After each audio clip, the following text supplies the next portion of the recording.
Good morning, world. 6 a.m. on Thursday, January 13th. Long night, early morning. Bulls took an L last night. Going to be breaking that down. Talking about, did the Nets send a message to the rest of the league? I appreciate you guys for pulling up on me this morning. As always, man, it's your boy Pat the Designer back at it again.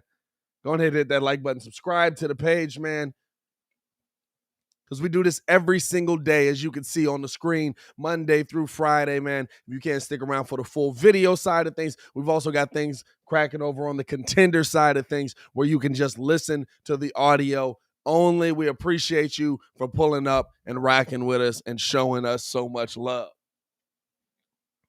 Last night was fun. Now, maybe not on a Bulls front. Last night, Bulls-wise, was a little bit tough. Yeah, I'm saying. Last night, Bulls-wise, was a little bit tough, but got to have one of the guys that I grew up listening to on the radio, Carmen DeFalco, on the show from ESPN 1000.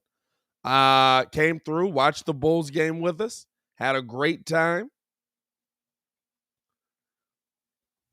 Got his thoughts on where the Bulls are, on what the Bulls need. And weirdly enough, the second he left,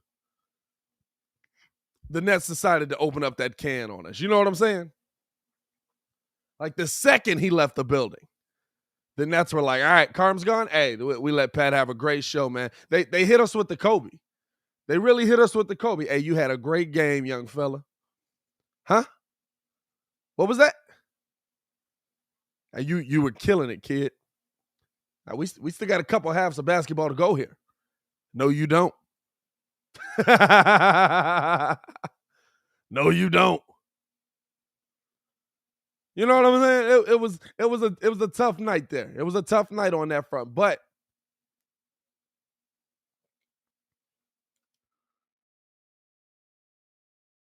I'm here to be the voice of reason. I'm here to be that calming voice that starts your morning off to tell you why last night is not the end of the world if you're a Bulls fan. I'm here to let you know that we are going to be okay. We all woke up this morning.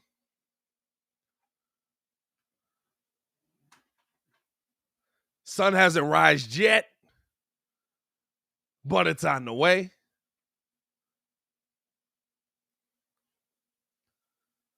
But I'm here to let you know why it's okay, even though what we saw last night was horrible in the second half. It went from 71-71 to 118-81 real quick. They went on a 47-10 run. Right? It got bad quick, as KG would say.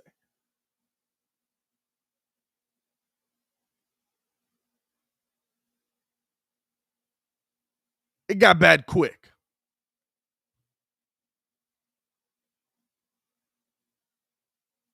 But here's what you got to look at, right? Looking at that game. Yes, it got bad quick. Yes, the Nets came out and balled out on you. They weren't at full strength. You weren't at full strength. There's a lot of evens there. But it's one game at the beginning, or I would say midway point, or closer to the midway point of the season. We haven't even hit the All-Star break yet. Losses like that aren't a bad thing right now. Losses like that may seem like a bad thing right now, but losses like that are not a bad thing right now. I'll tell you why. You have to learn. This Bulls team is fun, right? This Bulls team is entertaining. We come in here every night. We sit here, see Red Nation, dub it up, Breeze Nation. Let's get it. Let's make it happen. Let's have some fun. This Bulls team is fun. This Bulls team has never been anywhere. You need losses last night to let you know what it's going to be like when you get places. You know when you don't want losses like this? When you're in the playoff series versus the Brooklyn Nets.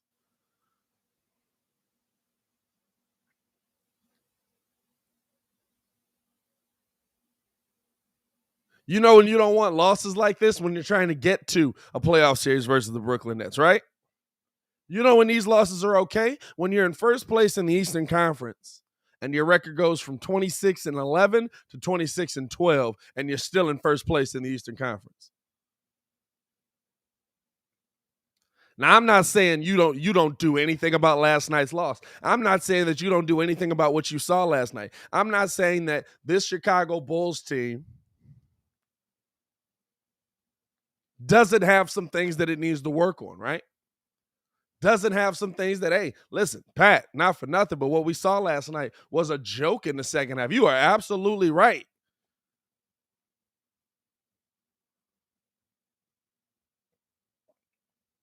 But it's one game in January.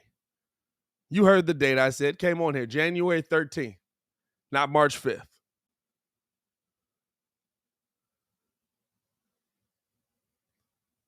To me, it's not about we have to learn to become fans that don't just live in the moment. And I know a lot of there's a difference between fans and fanatics to me, right? Fans can look at a game and be like, let's look at what we did wrong here, let's break down this. And we will, and we'll do that in this game, right? Let's look at how this went. Let's see what's happened here. Let's see where we went wrong.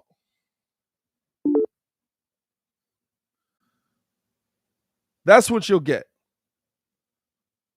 Let's not be fanatics. Fanatics live and die on every game. Speaking of fanatics, our resident Miami Heat fan who's feeling good after Tyler Hero comes and get the Heat a win last night versus the Hawks, who are struggling. Listen, I thought the Hawks were going to make a run when they started getting people back. I was wrong. Stephon Adon in the building. Yo, what's good? How you feeling, my boy? What's good? I'm good. Hey, it's early than a mug out here, man. We was up last night, man. Hey, man. And we going to do it all again. Gonna do it all again. Not tonight, though. I'm going to sleep tonight. I ain't doing Hey, nothing. you want to know something crazy though? That you just brought up. Let's do it. Fourth quarter. Do you know that the Hawks are 1-18? Bro, if they are not winning after the third, going into the fourth quarter, they are 1-18. Bro, I thought it was just, they went through a lot of stuff with COVID. They would bounce back when they got their I was wrong. But you know what? I said this at the beginning of the season too. You know what I'm saying? I was like, yeah, you did. I was like, listen, this Hawks team, yeah, they made it to the ECF. You got to prove it to me. Do it again. Dog, I don't know what's going on. I don't know what's going on with that. Now they're saying John Collins not happy in his role. What is the thing, right? What do we see with Nate McMillan in Indiana? Great season. Next season was like, oh. And then he wasn't there no more. Why would you fire a coach when he's putting a system in place? I can't believe it. Eastern Conference Finals. Can't get his team back on the hump. Yeah, we'll see though. But no, just looking at last night's game, man. You know what I'm saying? I'm not losing my mind. I'm not freaking out. It's not oh my God. It is January, y'all. You know what I'm saying? There's a lot of basketball left in this season. Hey, we're not even at the All-Star break yet.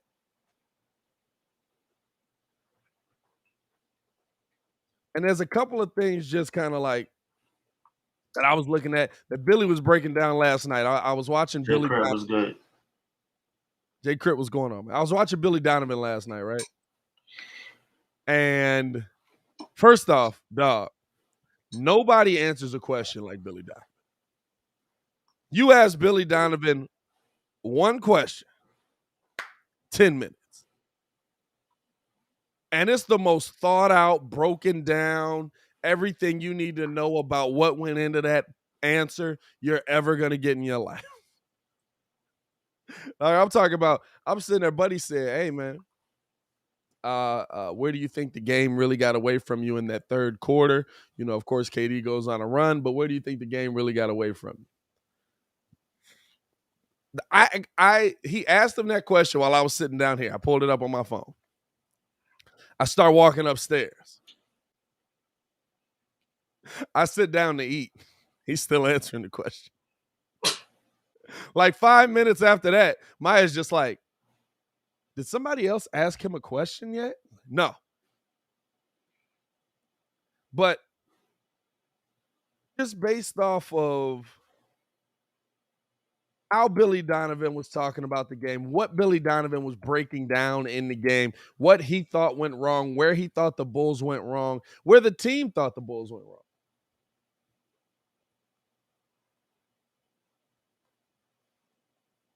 I can see that even Billy knows a lot of this is these guys have never been here. That's why a loss like this in January is not an issue. Right? These guys have never been here. This Bulls team has never been in a position of first in the Eastern Conference. Zach LaVine's never been in a playoff race. Nikola Vucevic is the only dude other than DeMar DeRozan that's been out of the into the playoffs, and he's never been out the first round. I was just about It's to a say. hyped up Philly team, not a Brooklyn team that was out here, with three of the best scorers in the NBA. So I'm not freaking out off of what we saw last night. But I think, again, you saw some concerns pop up that you want to see addressed, right?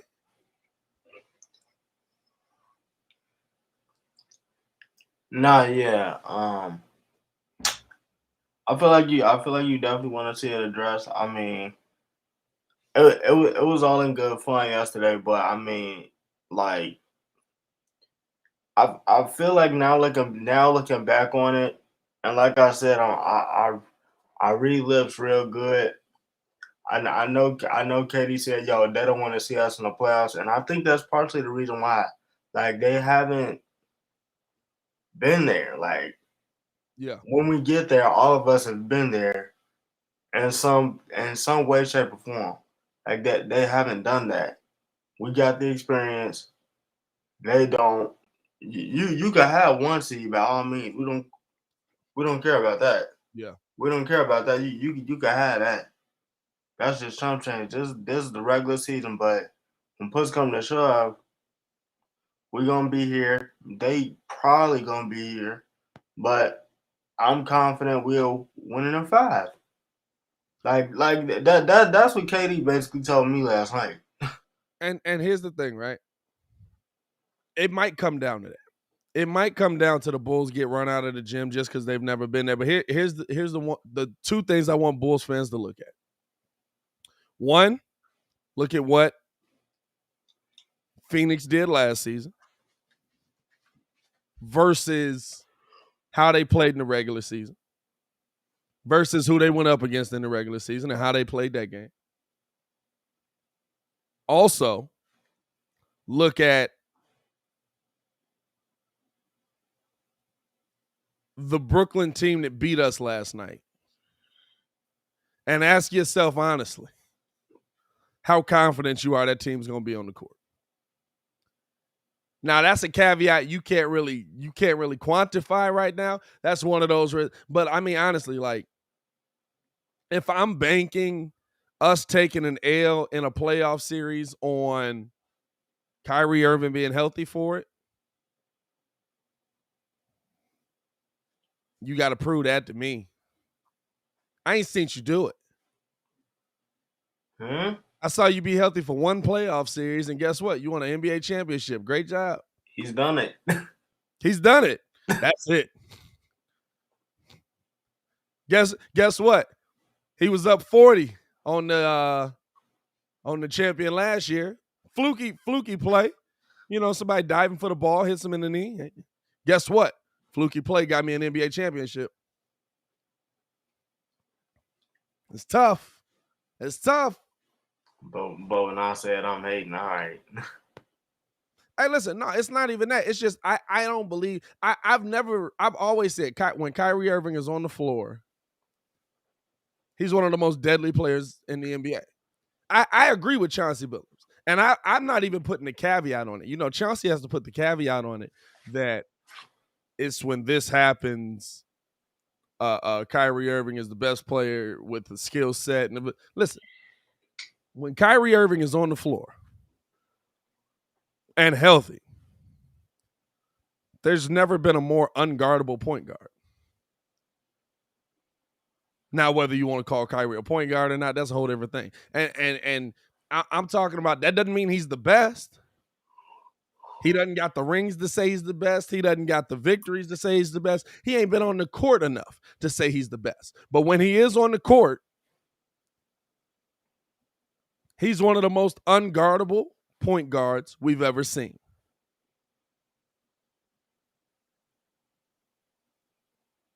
That's real, as Matt Nagy would say. That's never going to die. That's real. That's never going to die. So I don't look at this as, oh my God, I can't believe we lost it in this. I look at this as a loss in January. Listen, and it's the last game too. Bulls got to stew on that. Bulls got to hold that, right? Because that's our last game versus Brooklyn, I believe. Yep, no, that's it. So we win the series, but you got to stew on that. They came into your building. They did what they did to you. Now, you beat them twice. Beat them once in your building, once in their building. It tells you can do it, but you got to stew on that, right? You got to deal with Kevin Durant saying they don't want to see us in the playoffs until you get to the playoffs. And guess what? You got to get to them. You got to win enough to get to them. So it's really like, okay, they don't want to see us. We don't want to see y'all in the playoffs. Okay. We'll see how that shape up. But I'm fine with this loss on a Wednesday in January. It is what it is. Guess what? We didn't lose any ground in the standings. The Miami Heat didn't gain any ground in the standings. You see how you just stick that knife? Hey, I'm fine. I'm fine. Yeah, man, just stick that knife in, twist it slowly. You didn't lose any ground in the standings. They didn't gain any ground in the standings. And I'm not talking about game-wise. They're still a game and a half back. They were 2.5 back yesterday. Yeah, they gained a game and a half. Guess what? We've seen Brooklyn lose to some mediocre teams along the way, and they woke up for this game. Good job. But I think this they lost to the Dameless Trailblazers the night before, or 2 nights before. They have to get that. See, the thing is, Craig, what have the Bulls done for you to make that statement? Well, you got a statement, Ringo. It's not like everybody can see it. That because he said that they have to get to us. They gotta get to us. What? I mean, they do. They got to go through Chicago. Okay. So as of right now, we'll see how the season shapes out. That's true. They got to go through Chicago. Can you beat the Bulls on the floor 4 times? The Bulls are a very good home team. Bulls are a very good road team. Bulls is a very good team. And maybe they can. Maybe listen, I told y'all before the season started. Kyrie, KD on the floor, problem. It's probably the best team in the NBA. But I didn't watch last night and say, "Oh my God, we can't beat this team." You know what I watched last night? And I said, and everybody else overreacted. We got to get a shot blocker. We got to get somebody to slow down Claxton at the rim. You know what messed us up last night? Kyrie had 9 points. Kyrie wasn't a factor. What messed us up last night, honestly, is stoppable. Because I've been watching it get stopped all season. You didn't have Caruso to guard James Harden. And because you lost Derrick Jones Jr. so early, you didn't have any length where you could actually be like, all right, we can just swap these guys off. You had to put Troy Brown in there, and Troy Brown guarding KD is not pretty. Alfonso McKinney comes in. He's a dude that's what is this? His second year in the NBA as a whole. He's 29 years Immediately old. gets dropped off. Hey, listen, you know what I'm saying? Like, hey, Alfonso, we need you to go in there and be a defensive stopper. Huh? What? That's KD. You know what I'm saying? Like, I'm not tripping at all on because KD, certain players in the league, Embiid, Giannis, KD, Bron, John Morant, absolutely throwing them on the list. Unstoppable. Dog, Joel, y'all can't seem to beat the Sixers, dog. Yeah, Sixers are. That's a tough. Hey, I'm trying to avoid them at all costs. But And unstoppable. then gap in. You know what I'm saying? Unstoppable. But is James Harden still unstoppable? Is Joe Harris unstoppable? Is Kyrie Irving going to be on the floor? Yep. You know what I'm saying? Is Kyrie Irving even going to be on? Like, I don't look at that Nets team and I say, oh my God, this is an unstoppable force. What I look at is KD's unstoppable.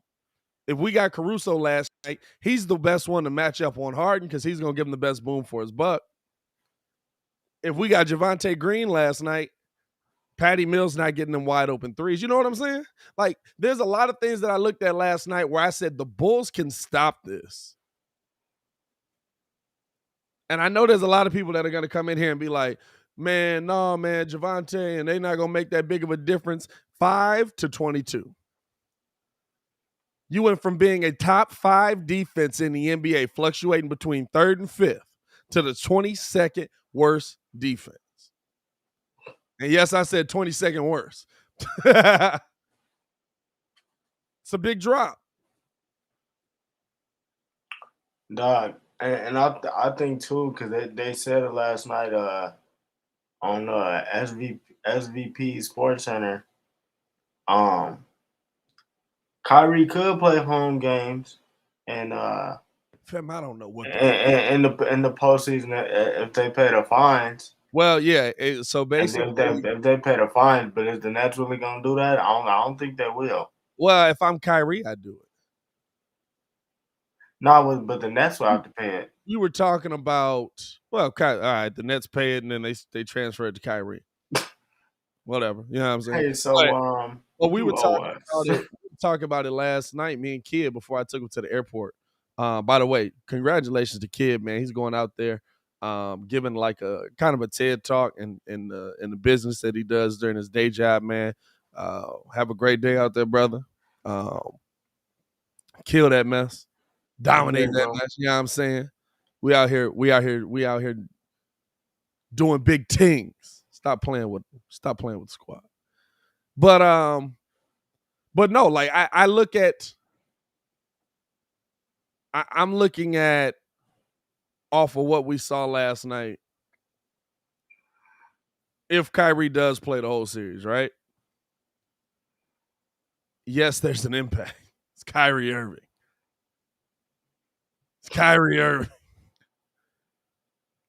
Is Kyrie unstoppable? Is KD unstoppable? Yeah. Is Kyrie going to be on the floor? Question mark. Is James Harden unstoppable? No. He ain't that dude no more. Sometimes he's that dude. But last night he was. Last night he was that dude. But you know why? Because Ayo Dosunmu is what? 200 pounds? Giving up big facts. 83 inches there? You know what I'm saying? Like, big difference. Big difference. Hey, listen, you put Alex Caruso on James Harden last night. Is it different? Your whole defensive scheme is different. Yeah, I would say yeah. If I could put out a lineup with Lonzo, Caruso, Ayo, Kobe White, and Javonte Green, and say go clamp up and just give Kobe the ball to shoot threes and get to the bucket. But the thing is, we don't even know if Kobe's gonna be here. We don't, right? That's I honestly think he's a trade piece. might be. It might But be like Carmen. hey, Might be like Carmen was saying last night. Do you want to overvalue your asset? Do you want to hold on to your asset? You know what I'm saying? hey man, get under the Bill Belichick act. And it's not saying that Io's not good. It's not saying, but if I can go get the thing that we need. Now, I'm not gonna lie to you. I think that the thing that we keep saying we need, because we were talking about, you need a shooter and you need a strong long defender that can block shots. And I was like, sounds like Kobe and P. Will, but but that's on potential, right? Is the potential worth holding on to over the guarantee? Is the potential worth holding on to over the guarantee? That's the question. I bet the Lakers ask that question every day. You know what? I don't know, dog. Hey, listen, a ring is a ring is a ring. The Lakers got a ring that a lot of teams want. Dog, you Hey, know by the what way, I'm like. I keep seeing everybody talk about this article, talk about Kobe White is available. That was the most he said, she said article I've ever read in my life. I was like, fam, there's no credibility. Hey, so my homie baby mama from down the street, bro, twin cousin, bro. I didn't see uncle nephew. So I didn't see one one actual cited report. I didn't see one reporter saying like, we heard this from the Bulls. I didn't see there was nothing in that article that sounded for real. That article literally read like this. So I'm hearing, based on somebody who said something, that they might have Kobe White possibly looking to be traded to someone unnamed. We don't know. I can't tell. I'm trying to figure it out myself. Thanks for reading this article. I said, fam, don't send me this. hey, Chris, I told you it was the baby mama cousin, bro, son nephew, son nephew twin from down the street. I was sitting there. I was like, don't send me this. 65th. I don't need to read this, dog. Like, fam, I could have wrote that. If that's what's getting clout out here, the Breeze finna start writing articles. First headline: Kevin Durant says he might want to come to the Bulls at some point in his NBA career, possibly, because I heard this through back channels, on the streets, up the stairs, round the corner, in the basement, talked to him, heard it myself from a dude named Jim. What? From the dude named Jim that's at the Herald. You know what I'm saying? Breaking news. What? Fam, you know what that's like, bro? Did you see the Aaron Rodgers thing? Where they said he was going to boycott the Super Bowl. Boomer Esiason didn't report it, but it was texted to Boomer. He read what was on the phone. But it said Aaron Rodgers is going to boycott the Super Bowl. And Aaron Rodgers went to the other side. He said he was telling Jordan Love, like, he said, what do y'all think's happening? Like, I'm sitting in there and I'm saying, hey, listen, guys, come here. If we possibly make the Super Bowl in 5 weeks, J-Lo, you better be ready because I'm boycotting the Super Bowl. He's like, this sounds dumb. You know what I'm saying? Like, are we even trying any journalism at all anymore, dog? We trying anything? Hey man, here's Zach Levine on okay, I got it. Here's Zach Levine on at the post game on last night's performance versus the Brooklyn Nets. Just a little bit like a wake-up call in a sense, reality check sort of. No, we just got to ass whoop it. Happens sometimes. I think that we played really good in the first half. Some things we could have did better, but third quarter is what killed us. They went on felt like a 50-10 run. pretty much was close to that, I think. But it was a 50 to 10. yeah, something like that. So, yeah, third quarter killed us. You're not going to, against a team like that, you're not going to be able to make that up. So just go back, look at the film. I want to really look at that third quarter, see what we can do better. But it's just something to get you a little bit more hungry. You know, we played them really, really tough in the first half. We knew it was going to be a tough game, and they did. They put us to sleep in the third quarter. Easy thing for fans, people in the media to do is say you don't have Alex, you don't have Javonte, you don't have Derrick Jones after tonight. But how do you guys make up for that, especially defensively? It's going to be tough because you can't replace those guys. But, you know, it's always been our next man up. That's the mentality that we've had. And it's something that we're going to have to do because not like anybody's going to feel sorry for us, you know, having some guys out. Everybody's had guys out and tried to deal with it. So it's it's just how the NBA is right now. And we'll just have to figure it out and play for each other. Guys have talked about getting opponents' best shots now that you guys are at the top of the conference. Do you feel that intensity level maybe ratchet up a little bit because you guys are being chased now as opposed to being the chasers? Yeah, I mean every NBA game is pretty intense. I feel like we had a chip on our shoulder. I don't want to say we relaxed a little bit, but we can use this for fuel to, you know, get us back with that edge and you know, start being the one that's, you know, on the attack instead of getting attacked. Probably going to be some talk about the Nets having all three stars back and are just going to destroy the East. Tonight's evidence of that. Just when you hear that theory, what will you say or kind of respond to it? I mean, obviously they're a really good team. You know, I think obviously like what you're saying is true, but you know, it's something that we're going to have to face if we want to go where we need to, and we got the split on them right now. We're not going to be able to play them again until you know, later on, hopefully, and then we'll see what's up. Like Billy was just talking about, not only did you guys give up easy baskets to them a lot, but everything was the struggle for you all offensively. You had to fight for your points. Why was it so much of a struggle offensively? I don't know. I feel like at the end of the second quarter, we got some easy baskets, and it just didn't translate in that third quarter. Third quarter, our defense broke down. I think we let our defensive frustrations bleed into our offense. We got stagnant. We didn't move the ball the right way. We had some really stupid turnovers, or costly turnovers. We weren't getting back, and they were just clicking, man. They were attacking different matchups, hitting good. You know, they were hitting a lot of shots, and you know, they just had it going tonight. So I think that third quarter is evident of, you know, what, you know, when, you know, good teams come out of third quarter and put teams to sleep. And, you know, we've done that to teams before, but, you know, we had it done to us tonight. What was the mood in the locker room post game? Obviously, a loss like that isn't indicative of the season, but just kind of what was the vibe like? I mean, everybody's frustrated. Obviously, you're really upset.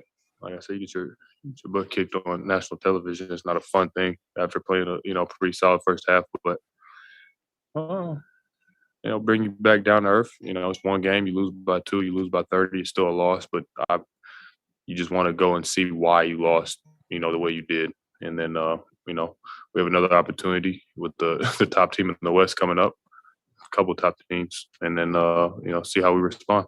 When an offense like that is rolling, how much does it feel like it's them doing everything right versus you guys defensively maybe not doing some little things?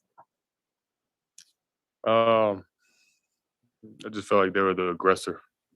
We were responding to everything that they were doing instead of trying to dictate trying to dictate to make them do something else. And when you're playing against a team that has Kevin Durant, Kyrie, and James, you can't let them be the ones that are moving the offense and getting to their spots because they're just too good. So, you know, they did a good job of putting us in those spots to where we couldn't respond.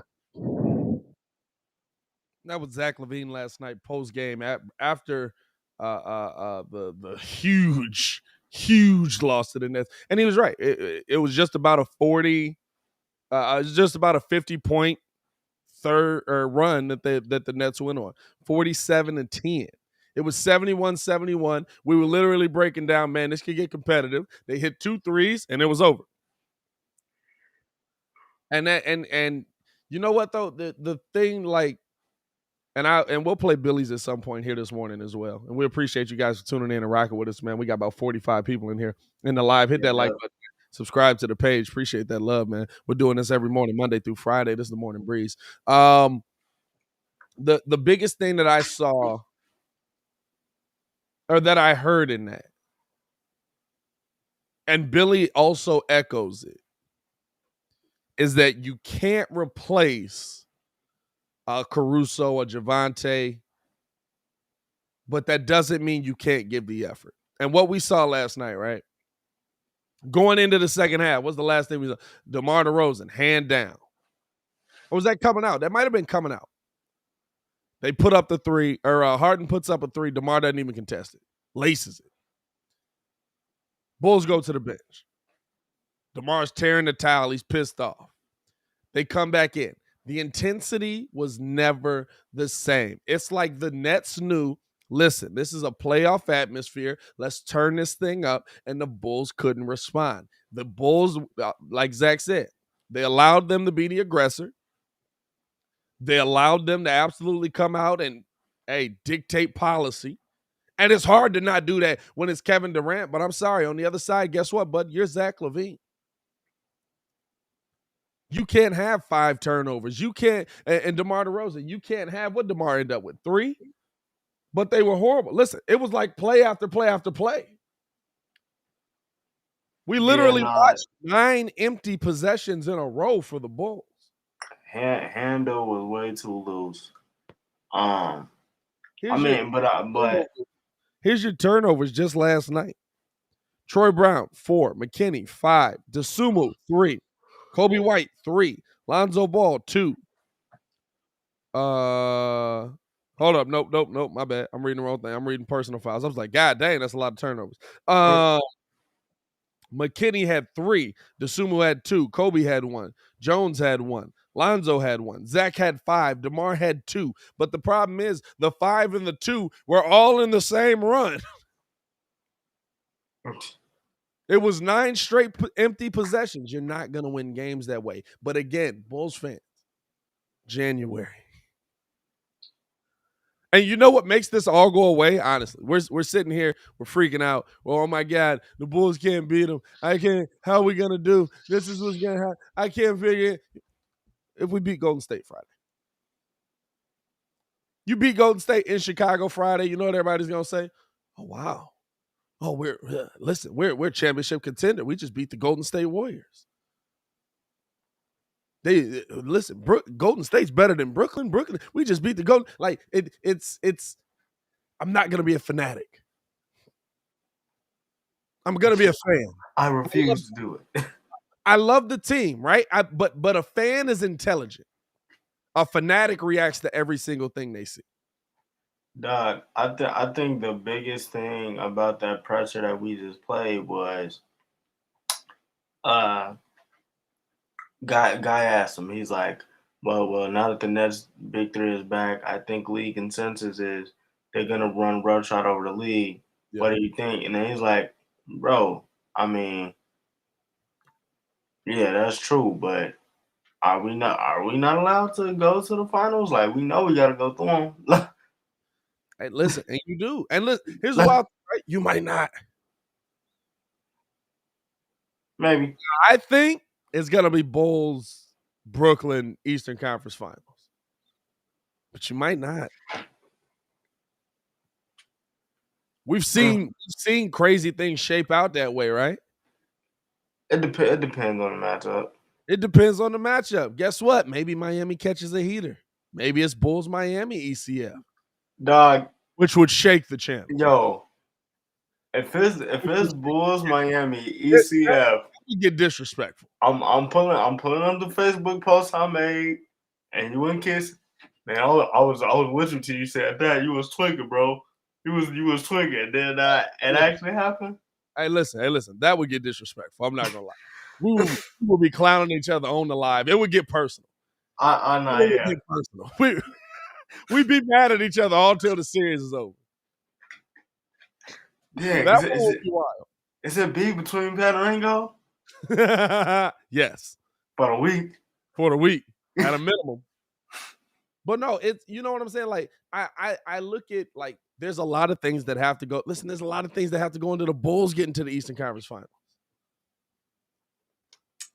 There's so much that has to happen from here to the end of the season, and this Bulls team could look drastically different from the first time. Maybe AK does pull off a major trade. Maybe AK does get something crazy done. You know what I'm saying? Like maybe Miami adds something. Listen, I'll tell you this: Miami still don't have Victor Oladipo.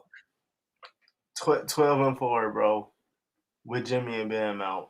Who y'all play though? Who y'all been playing though? Who y'all been playing? Because y'all be listen. The Miami Dolphins can say they went 8-1. They still played the Texans. Hey, dog. Who y'all been playing, bro? You talk about 12-4. Let me see this schedule here.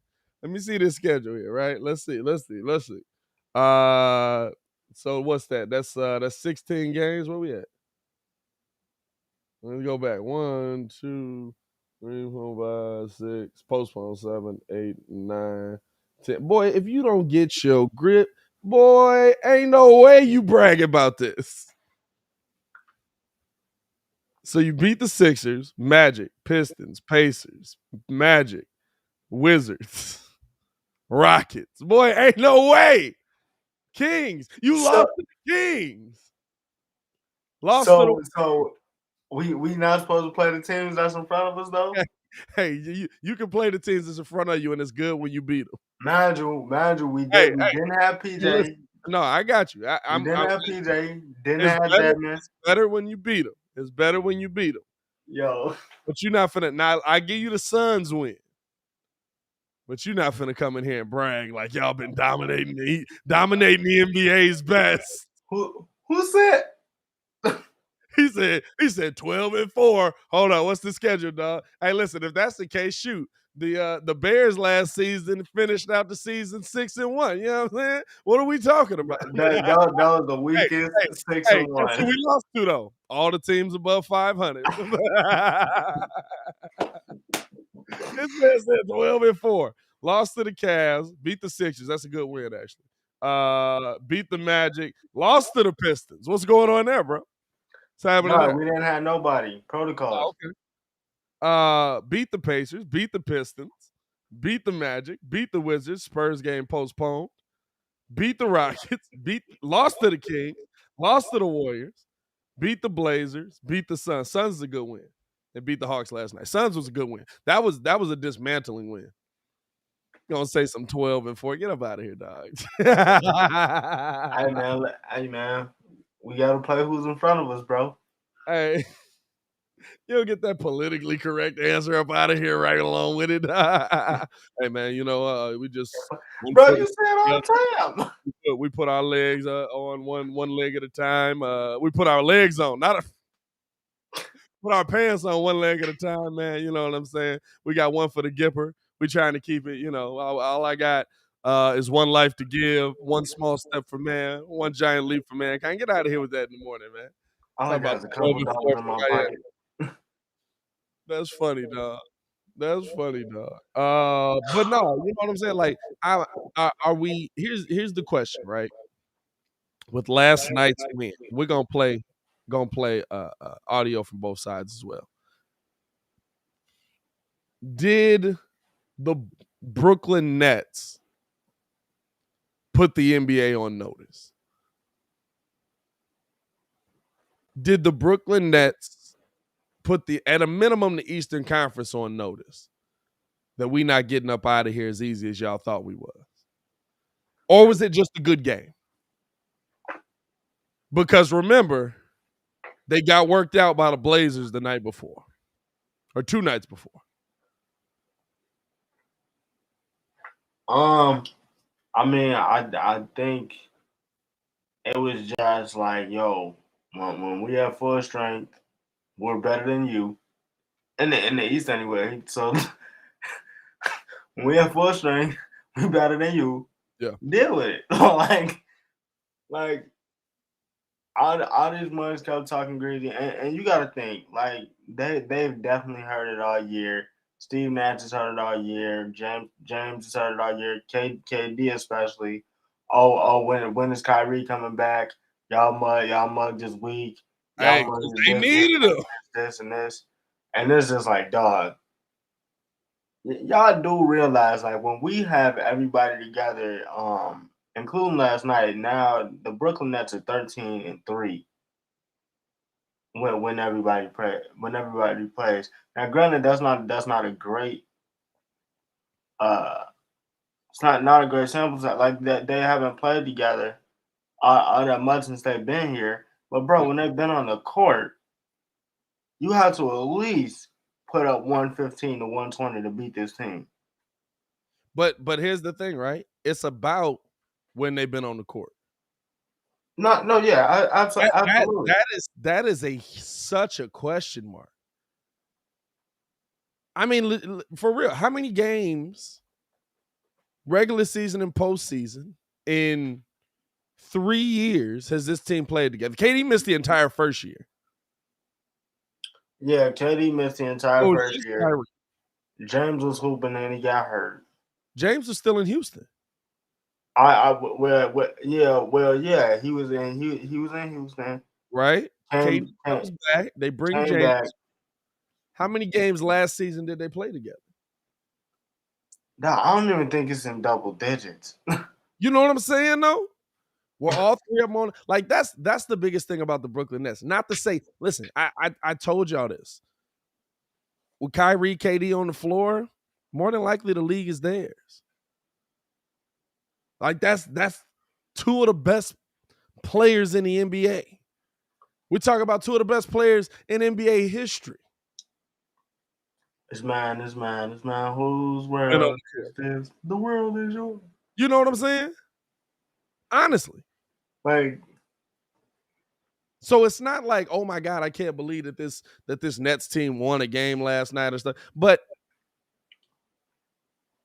now, hold on, let me double check this. Because I was talking about them losing to the Blazers. That might have been I think that was a Brooklyn game. James got hurt in that game too. So Kyrie probably didn't play. That was on the 10th. That game was in Portland, no. So Kyrie could have played. Yeah, he shot 9 for 21 that game. He played 22 points, 8 rebounds, 4 assists. KD had 28, 10, and 5. Did James Harden not play at all? Harden didn't play at all. Hyperextended knee. So KD, Kyrie on the floor. They're not now. Listen, they got to get used to each other, stuff like that. But are they the most unstoppable team, the most unstoppable force that we've seen? I can't go that far anymore. KD is. We watched KD last night. How many times we do this? Dog, 7 for 10, 27 points. Fam, I'm sitting there watching Alfonso McKinney just like get distraught, and I'm like, don't put your head down. What are you going to do about that? Your hand is here. The only thing you can do more is foul him. Hey, he went to Billy with the, what more do you want from me? He went to Billy with the, I tried. I swear I tried. I promise you we tried. You saw us out there. I promise you we tried. Here's Kevin Durant on last night's game, breaking down kind of what he saw on the floor and what led to that huge victory over the Bulls. This type of performance was possible. Why do you think it clicked the way that it did tonight? I thought defensively we were on the same page all night. We talked, we communicated. Usually when we do that as a team, no matter what's going on the offensive side of the ball, we put ourselves in a good position to win. So tonight we fought over stuff. We played against 3 incredible scores from all over the floor. And we was able to be there on most of their attempts. And usually that's all you can ask for against players like that. And you give a lot of credit to Kess and Dayron for coming in and, you know, making it tough on Vooch, making it tough on Zach and DeMar. And we just played as a team tonight on both ends. We're locked in 71 all time. And then I don't even remember at this point what the run was, something like 43-8 or something like that. In your mind, what was the difference, I guess, that allowed you to pull away at that point?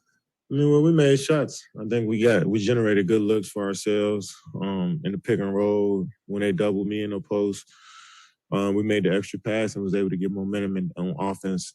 And then defensively, we were on one string. You know, we were talking in the pick and roll. We're not letting their scores get comfortable and rebounding the basketball. So that's what great teams bring, is that movement on offense and then that togetherness on the defensive side.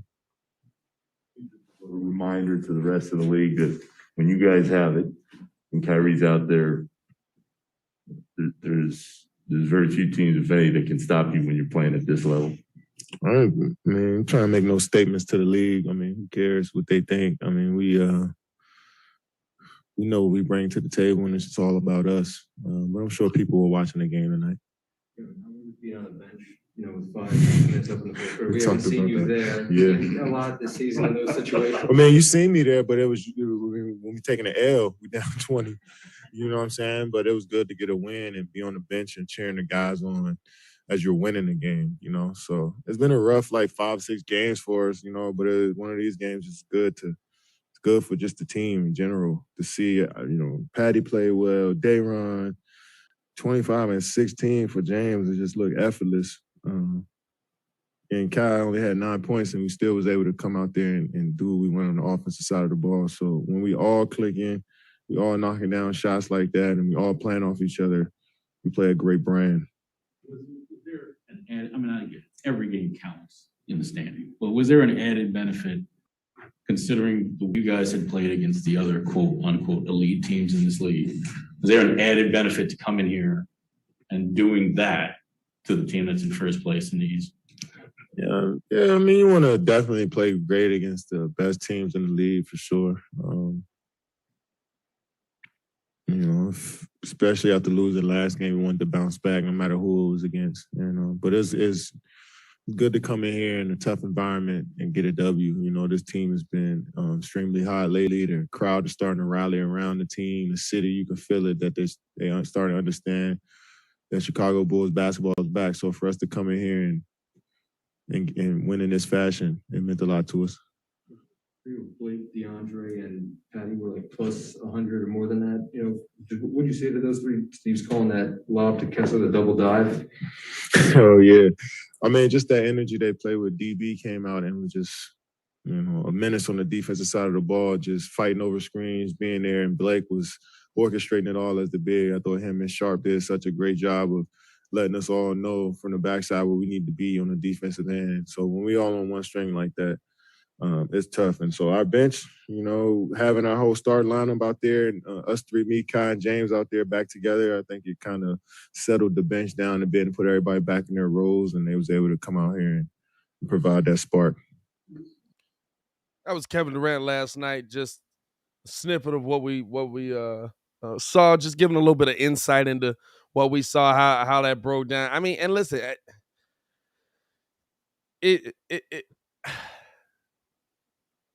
again, even hearing him talk about it, a lot of the stuff he broke down, it's just like, it's Kevin Durant. What you want me to do? What do you want me to do?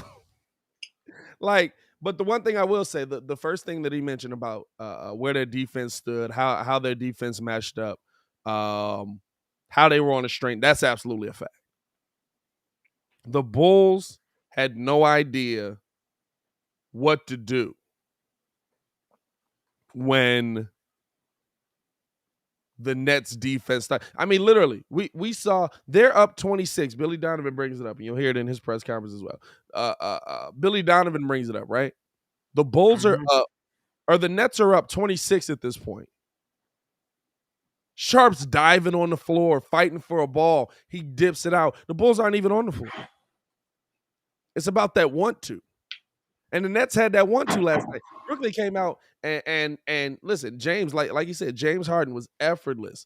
You know, just KD scoring himself, effortless. Just seeing them out there. But when you looked at that game, the Nets wanted it more in the second half. Now you can tell when Blake is getting on the floor diving for loose balls. Blake Griffin's on the floor. Dog. That's all he's got to offer now. But hey, bro, we letting them take that jump shot 10 times out of 10. 10 times out of 10 would look again. Like legit, I'm living with that. I'm living with that jump shot. Now the one thing I will say that I did peep that they was actually living with Lonzo taking that three. They was living with Lonzo taking that three. They were clamping down the paint. They were clamping down that middle. Yeah, man. You know what I'm saying? And it got to a point where DeMar wasn't able to get his shot because they were throwing two bigs at him. You're kicking it out. And knocking down the three is going to be big in that situation. Listen, last night was a case where the Bulls absolutely got manhandled, right? Mm-hmm. But from the three-point line, the Bulls shot 11 for 30. The Nets shot 17 for 32. Hey, listen, you're not going to win a lot of games. Listen, they come out, and they shoot 17 for 32. And 53% from three, 56% from the field. Yeah, I go win a lot of games. It's going to be tough. Even with 17 turnovers, they shot 50% from both parts of the field. Not going to win a lot of games. But they came out and they got the job done, man. Kevin Durant absolutely came out, was efficient. James Harden came out and was efficient. They used their size, they used their length, they used everything they had to use to get the job done there. And they got the job done. It's a good win for Brooklyn. But to my Bulls fans, it's okay. We don't have to reshape the entire team just because of this game. KD got that lotion on deck. What? You said what? Well, I said KD got that lotion on deck. Oh, I'm hoping he's just talking about because he's ashy. I'm really hoping he's just talking about because he's ashy. No. It's too early for this, dog. And even then, still, y'all pay him to hoop. Y'all pay him to hoop. Y'all don't pay him to do nothing else. They did a really good job versus us last night defensively. Edwards, Sharp, great job down low. Great job down low. And I saw a lot of people. My favorite part last night was seeing people just like try to blame all of this on Vooch. And I'm like, we watching the same game. Talk about the Vooch that's trying to play help defense and getting bust over the head because nobody's helping them from behind. Like, bro, not for nothing, Champ. You want to cover that back door? Dog. It's like Vooch. If we just go based off Twitter, Vooch is the worst basketball player. Vooch is the worst basketball player alive. Yeah. If we go based off Twitter, they want Felicio. You would swear Vooch is Kwame. Hey, if we go based off Twitter, they want Felicio back in the building. You know what I'm saying? Hey, regular Felicio or neckbeard Felicio? Neckbeard, definitely neckbeard Felicio. They want full on goggles, neckbeard Felicio in the building, dog. There's no other way to have it. It's disrespectful to not bring him in. You got to give him a tryout.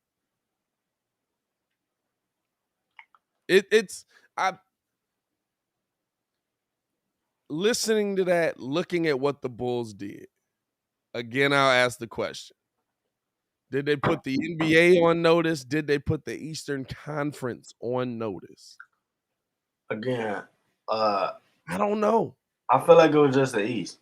Like the NBA knew what it was. I mean, I give it to KD. He gave a shout out to the Bulls. He said Bulls basketball is in fact back. Yeah. But dog, Bulls basketball is in fact back, but you know, we still here. Like we still him. So I mean, I feel like it was just the East because I thought the East kind of forgot, especially with Kyrie. Kyrie's status was up in the air. Nobody really knew what was going on with that. But it's just like, dog, if this season has taught me anything, bro, we gotta cherish these players while they're around. Like y'all must just focus on the wrong thing. Like Kyrie is back. Clay is back on Friday. Like I'll tell you what, I will say this. For me personally, it's more fun watching Clay than Kyrie. dog. Because there's always, to me, there's always that feeling with Kyrie where it's like, this is nice. He's not gonna be here the entire season this year. There's always gonna be, because fam, I gotta double check it before I say it. Let's fact check ourselves. I don't think he's ever finished a full season in his NBA career. Oh no, he's right up there with AD. He had it. And if I'm not mistaken, I don't think he's ever played more than 70 games in a season. He has played more than 70 games. 3 times, actually. Oh, yeah? But he's never finished the season. So games like that, I'm not going to count because you probably resting him a couple of games, take a day off here and there. Clay no threat. No. First season, 51. Second season, 59. Third season, 71. Fourth season, 75. Fourth season, 53. Fifth season, 72. Sixth season, 60. Seventh season, 67. Eighth season, 20. Ninth season, 54. This season, he's played 3 games. And that's the crazy part of it. You know what I'm saying? Like, first couple of seasons dealing with some injuries here and there, actually starts to get healthy. Brian comes back, go to the finals. He plays 53 games. They don't make it. Or they make the finals, but he's not healthy. Because that's when he broke his foot in the finals. That first game, right. In the OT, he broke his foot. Right. Next year, 2016, win a championship. You played 72 games. He was hurt before that. Is it right? They won the championship his last year. Yeah, they won the championship. Because that's when he hit the. They won the championship 2016. Step back fade to the side on Steph. Yeah. That was his most complete season. Hey, y'all need to stop capping. Everybody can't hit that shot, dog. No, that was a big shot. But he's hurt. He's hurt for a good chunk of the playoffs. Comes back for the finals. They win the championship. Guess what? When Kyrie's there, your team is better. When Kyrie's on the floor, your team is better. Kyrie carried in that playoffs. In that finals, I should say. But then 2 years in the Celtics, 60 games, 67 games. Was healthy for maybe one playoff series there. The first year, since he's been on the Nets, didn't play much that first year. 20 games, was hurt, didn't come back for the playoffs. Also went into, that was 2019, that went into the bubble year. 2020, 54 games. Wasn't healthy in the playoffs. Oh, wait, so that was last year? That was last year. 54 games. 2019 was going into 2020, so that was when the bubble came into play and stuff like that. He got hurt. Remember they were like, "Is he going to come back for the bubble?" Because Brooklyn He was like, "I'm not coming back." By the way, 54 games. Last season, 54 games. 50-40-90, dog. That's all you need to know. 50-40-90, absolutely. When he's on the court, problem. Listen, 26 points a game, 4 rebounds, 6 assists. Wasn't there for the playoffs. Wasn't there for what was that? Is that third round? No, that was the second round. He was there. He got hurt. That was the second round. He got hurt in the playoffs. He got hurt. Bro, he was dropping them off the last time we seen him. Absolutely. But he played 54 games, got hurt, came back for the playoffs, played a little bit in the playoffs. Was dropping them off and got hurt. That's Kyrie. It's no disrespect to him. Yeah, man. It's no disrespect to him. I'm looking at what I see.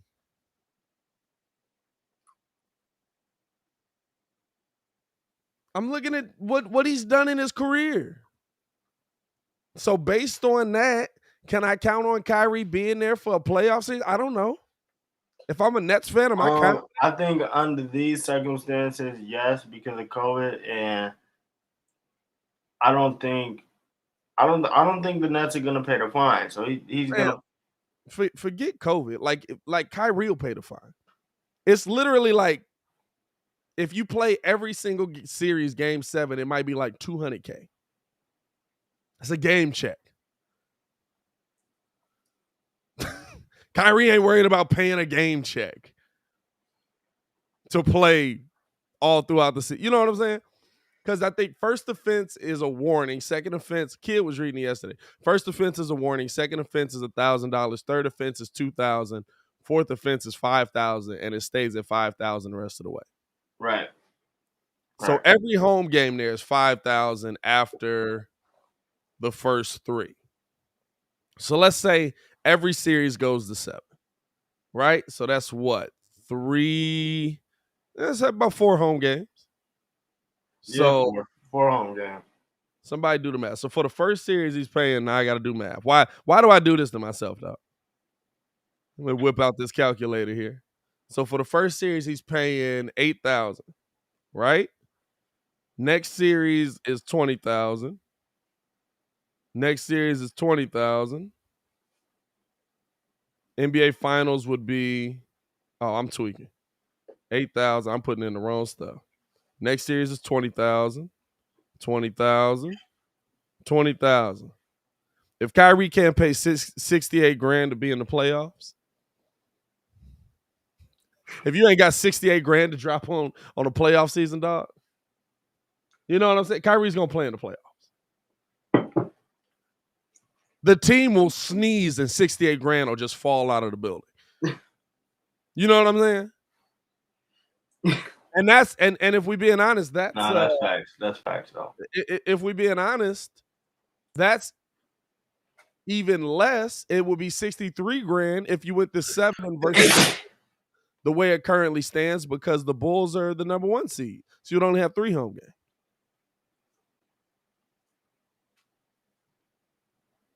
You know what I'm saying? Like, yeah.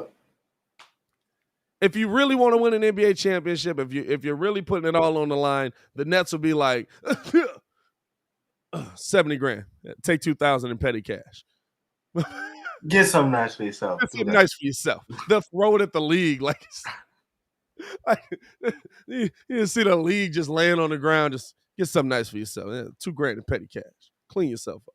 I mean, from what I heard, the owner got it. So listen, the players got it. Like if I'm Kevin Durant and James Harden and the rest of that, it's really just if I'm Kevin Durant and James Harden. I'm coming together and we gonna split this 3 ways, my boy. We gonna split this thing 3 ways. Christopher says the Nets will look terrible if they pay the fine. The Nets do not care if they win an NBA championship. Doug, they also said they was gonna look terrible if they brought Kyrie back. You know what I'm saying? Like, they did. And guess what? Everybody just forgot about that. Which is why I'm saying, bro. Like, they did. It was dumb. Fanatics, I really went back on y'all word.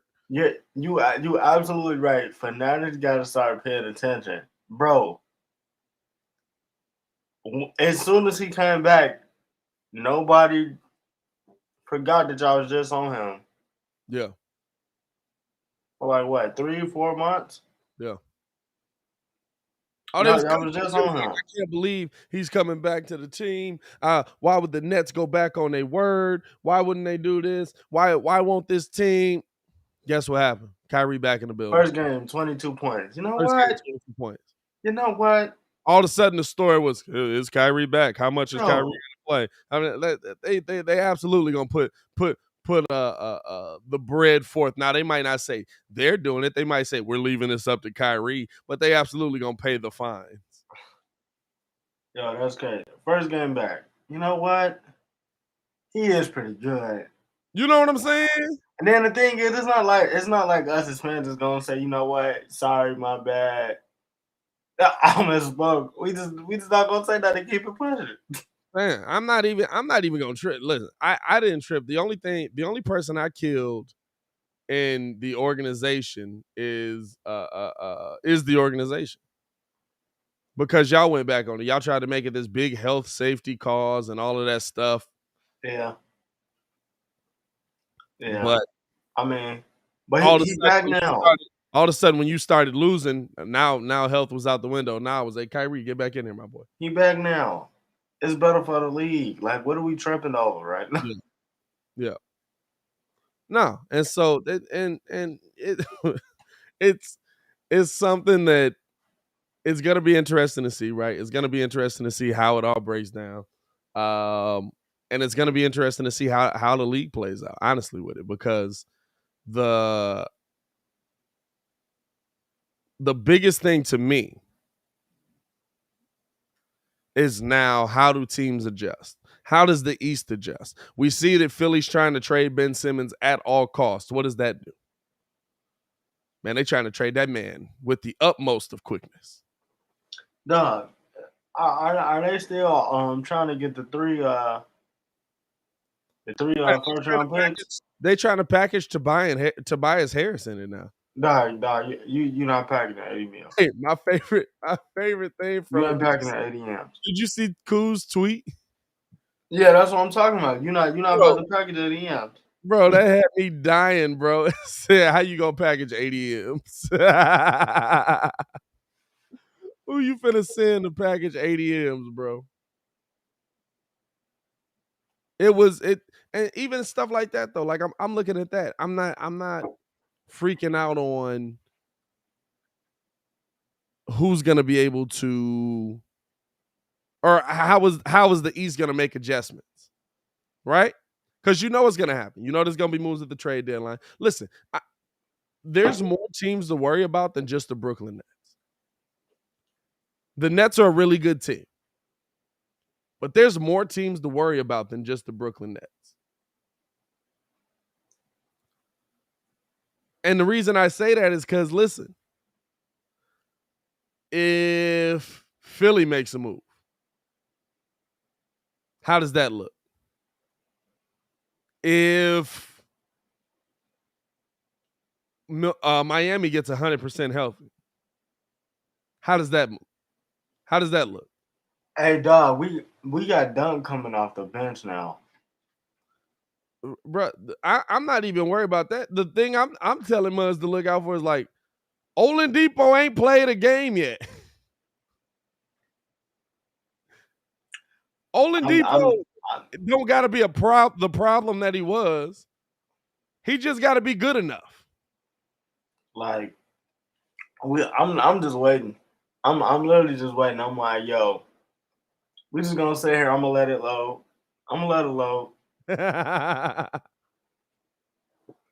Yeah, y'all can keep it. We didn't have the full squad all year, bro. And that's what I'm telling us. You know what I'm saying? Like, it's one of those things where there's a lot of teams in this Eastern Conference. It's not just the Brooklyn Nets. The Bulls aren't just making a move just to beat the Brooklyn Nets. Now, is that the team that they're probably focused most on? Is that the team that they're probably trying the hardest to stop? Probably.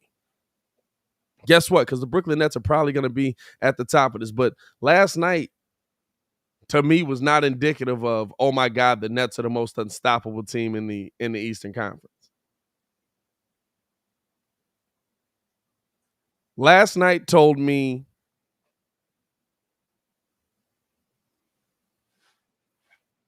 Kevin Durant's really good.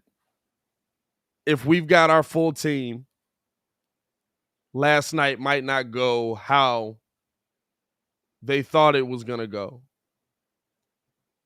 Last night might not go the same way. It would, at a minimum, to me, be a closer game. And I'm okay with that. I'm okay. Now, listen, bad loss. Not going to take it away. Bad loss. But y'all remember, listen, y'all remember how, like, you can't freak out the same over this loss that you freaked out over us losing to Houston when they were the worst team in the NBA. How are we getting hooped up? You know what I'm saying, dog? It's like, how are we getting hooped up by Grayson Matthews, dog? This is trying. Hey, that was trash. I'm not gonna lie to you. Grayson Matthews is so nasty. We was getting worked out. It was kind of pissing me off. I'm not gonna lie to you.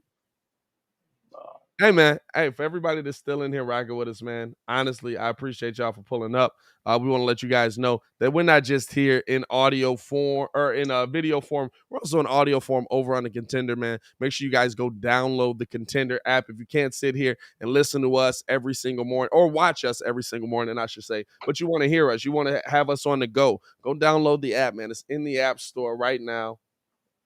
It's a great way to just have sports talk on the go. It's nonstop sports talk while you're on the clock. You know what I'm saying? And it's the best way to listen to us, honestly. If you want to just have it going in the car, unless you got like YouTube Premium or something. If you big money Benny out here with the YouTube Premium, man, shout out to you. I mean, what you know what I mean? I can't do what is it? It's not YouTube Premium. What's it called? YouTube Red, right? No, it's YouTube Premium. Is it YouTube Premium? Yeah, it's YouTube Premium. I can't do it. Nah, I've never had it. There's no way. The only never time had it was when what was it? They had YouTube TV gave it to you. Oh yeah. When you signed up. It's the only time I had it. I'm not doing this. What are y'all talking about? Hey, we do want to let y'all know though, man, and I appreciate all the support that you guys have shown to the channel. We want to let y'all know that the support for the Windy City Breeze is brought to you by Manscaped, who is the best in below the waist grooming. Manscaped offers precision engineered tools for your family jewels. Manscaped just launched their 4th generation trimmer, the Lawnmower 4.0. You heard that right, the 4.0. I've got it right here. Don't know if you guys can still see me because I'm so tiny, but I've got it right here. Join over 4 million men who trust Manscaped with this exclusive offer for you, 20% off and free worldwide shipping with the promo code BREEZE. Now, let me ask y'all this. Here's the thing, right? Because every time I do this read, everybody's like, oh my God, Pitt's talking about balls again. Oh no, not the balls. Listen, this ain't about your balls, fellas. Now, it helps. You know what I'm saying? If you want to trim up down there, if you want to make yourself look nice for your lady, it's all about that. But Manscaped is about offering you the perfect package to make you smell good, look good, feel good, have your skin feeling right. Listen, and have you feeling right. Listen, if you are looking for the below the waist maintenance, I should say, you got your crop preserver right here for the full-figured guys. You know what I'm saying? The full-figured brothers out there. I almost slipped up and said the other one. The crop preserver, you gotta relax. The crop preserver is perfect for you. You know what I'm saying? Hey, listen, I sit in this leather chair far too often for me to not have the crop preserver. But listen, if you just want to have that smell on you, have that smell good, keep moving around. Right here, you got the shampoo, you got the conditioner, you got the body wash, you got the soaps, you got the lotion, whatever you need, man. It's gonna be tough to keep the ladies off of you, man. Manscaped is killing the game right now, and on top of that, they're keeping you clean shaven and groomed. The Lawnmower 4.0 even allows you to customize your trim through additional guard lengths depending on where you want to trim it at. Fellas, maybe you just want to clean up the chest hairs a little bit. You know what I'm saying? Maybe you want to go a little John Travolta back in the day, but you want it to have a nice style too. I don't know what you're into. Whatever you do, man. We appreciate you guys for rocking with us on that. And I'm going to tell you this. If you've been shaving with the same nut trimmer on your face, you've been doing it wrong. Get 20% off plus free shipping with the promo code BREEZE. That is, again, 20% off plus free shipping with the promo code BREEZE. One more time, that's 20% off plus free worldwide shipping with the promo code BREEZE at manscaped.com. Not just your balls will thank you, your lady will thank you, your body will thank you. And I'll thank you because, it's a paid sponsorship. We put a little scratch in our pocket. Shout out to y'all, man. Appreciate y'all, man. Real talk. We out here with the ad. They wasn't even ready for the addy. You know what I'm talking about? They wasn't ready for the addy. Not ready for that. Doing big things out here, my boy. Doing big things out here. Shout out to y'all for pulling up and rocking with us, man. Real talk. So let's look at the rest of this NBA, right? Because we kind of broke down Bulls versus Nets. I think we've broken it down pretty well. I think we've talked about it. How do you look at the rest of this league compared to what we saw last night? How do you look at Brooklyn at what seemed to be full strength compared to a Golden State, compared to a a Phoenix, compared to a Philly, compared to a Miami, compared to a Chicago. Now we got to see it a little bit versus Chicago there. So that one, right now we've got the bias going hard on it right now. But how do you look at the rest of the league, how the league matches up? Is it kind of like where like we were talking about Memphis the other day? Where Memphis is absolutely a team that, they could beat this team, they could beat this team, they could beat this team. Golden State, Phoenix, we'll see. I think that it's. I feel like it's just gonna be different once everybody gets back, because everybody's pretty much back for the most part except for Vic, really. So once Clay and those guys get back in the form, I think it's gonna be different, because if we look at the West, all of the Phoenix Suns and Golden State games, they've been close. Yeah. Neither one had Clay. Clay comes back, Clay drops 17. Yeah. Like, and the weird part about it is the Warriors played it perfect. Had them play a game, they got 2 days off. Next game's against Chicago, cool.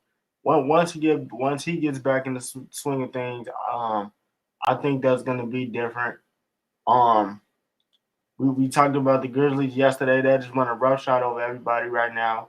Yeah. Miami, if you look over in the East, like once Vic gets back, I mean, I know we don't have any.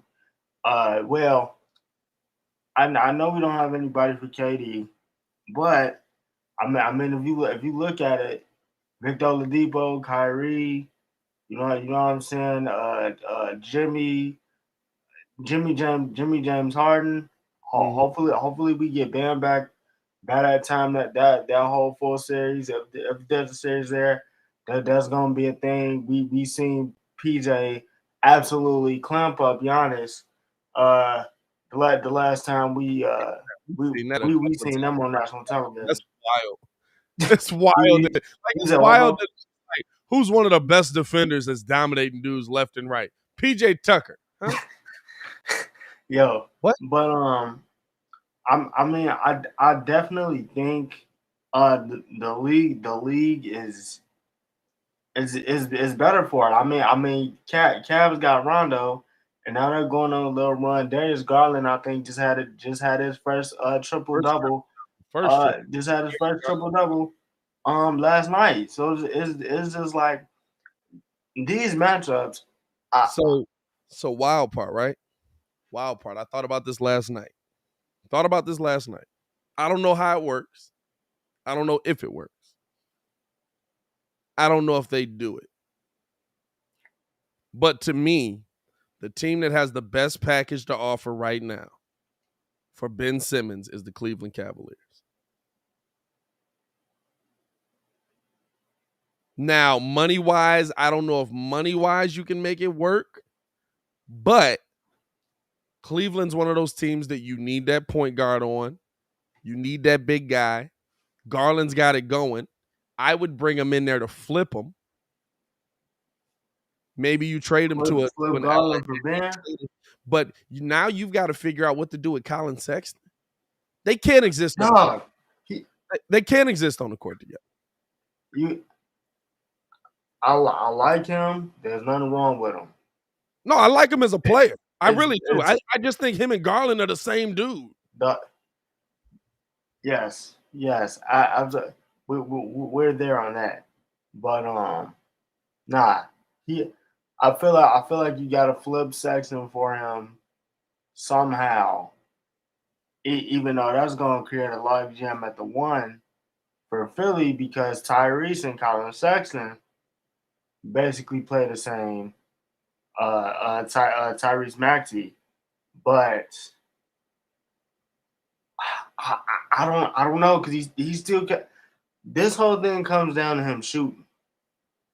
Like now defensively, if you want to talk about it, if they do make the trade and they get into the playoffs, dog, you talking about a Clint before with because you running 3 centers, now you adding Ben. Like what do we do? That's what I'm saying. Now I don't know how the contracts would work out. I don't know how many players you would actually have to send back to make it work, because I don't think mugs in Cleveland are making a lot of money. I think Lowry, not right now. but Lowry's probably got a pretty good chunk of the salary cap. But maybe you send back a Lowry Markkinen and a Colin Sexton and you know what I'm saying? Couple of pieces that get you moving in the right direction, and guess what? All of a sudden, we're looking at this team. We're like, hold up now. I don't want to see them now. You know what I'm saying? They're a weird team too. Like, it's a weird, like, why can't we beat them? Dog, you want to know what it is? Because we've played them 3 times already. Yeah. Like, they're so they're so tall down there. Like 7 foot, 7'2". Wingspan, 7'6", 7'4", 7'2". And it's just like your normal spots that you think you're getting to, you're not getting there. And it's legit just like, okay, we clamp up. Even if we get in half court set, Darius Garland is legit that good where it's like, yo, I can get in my spot and get a bucket, or I'm finna throw this live. What you gonna try to do? You gonna try to go up and contest it? Like, it's once they get, because like I said, I don't know what's gonna happen with that. I don't know if they make the trade, but Right. That's just so difficult to play right now that if I'm any Eastern Conference team, I don't want to slip. Right. I don't want to slip. That is a tough first round matchup for anybody, to the point where if you do get in, you play them, say it goes 6-7. You're tired. Okay, I'll loosen you up for the Bucks. I'll loosen you up for the Nets. That's something I don't want to run into. Right. No, I feel you. Yeah, that's just where I'm at with it. It's gonna be interesting to see, especially with you know, kind of where do you improve to make you feel comfortable in this Eastern Conference? If you're the Bulls, if you're Philly, if you're, you know what I'm saying, the Nets feel like they're just getting their guys back, and that's improvement enough. Yeah, I think if anything, the Nets probably subtract. I don't think they add. I think they probably look at some of the pieces on their team and they're like, nah, do we really need this guy here? Like, maybe we get rid of him. He opens up, and it opens up some stuff. You know what I'm saying? Like, how do you improve to compete in this season? How do you improve to get to that next level? How do you know what I'm saying? Like, is it just getting healthy? I mean, for Miami it is, for the Bulls it is, for Philly, they have to make a move happen by the trade deadline, because I think that if they stay pat with what they got right now, they have to see Cleveland. Yeah. And as good as Joel Embiid is, like, they're going to run 4 centers. Right. Like, at some point he's going to get in foul trouble. And once he goes out, they're done for. To me, because I just think, like, have you seen? Well, I don't know. Have you seen a Cleveland game all the way through? Besides the one that they played against the Bulls. Yeah, Cleveland just played. Who did Cleveland just play? They played played a West Coast team. Freak. Was it the Clippers? It was one. They just won 109, 108. I forget. They just played somebody. This game because I had a FanDuel lineup set on it. Hey, you know what? You know why I don't remember who it was? Because literally I took all Cavaliers players and it worked out. Hold up. Who did they just play, dog? They just played a West Coast team. Where's the Cavaliers at?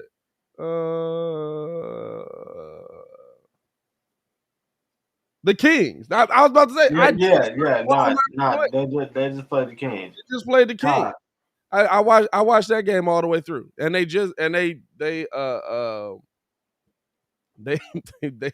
it was one of them games where it was just like watching their game for the Lakers to get rid of Rondo.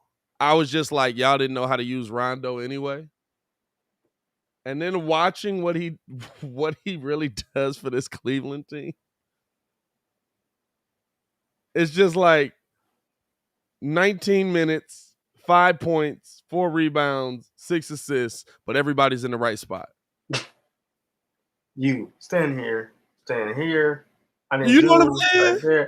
Like dog. But then even defensively, I'm giving Cleveland their respect. I don't think that their brand of basketball will work to win a championship.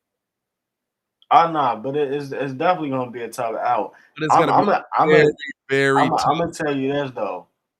Evan Mobley, I seen him they ran a pick and roll. Evan Mobley is a problem. on Devin. Tyler Hero took the ball. They run the pick and roll. Yeah. He was like, I got the switch on Mobley. Dog.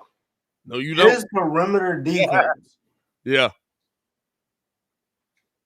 He stepped out. He was like, "Oh, you think you got this switch? Let me show you something real quick." Man. Let me. Here's the interesting thing, right? I looked at that game, and this is the part where Rondo makes the biggest difference, right? I gave you Rondo's number. Here's the rest of the team.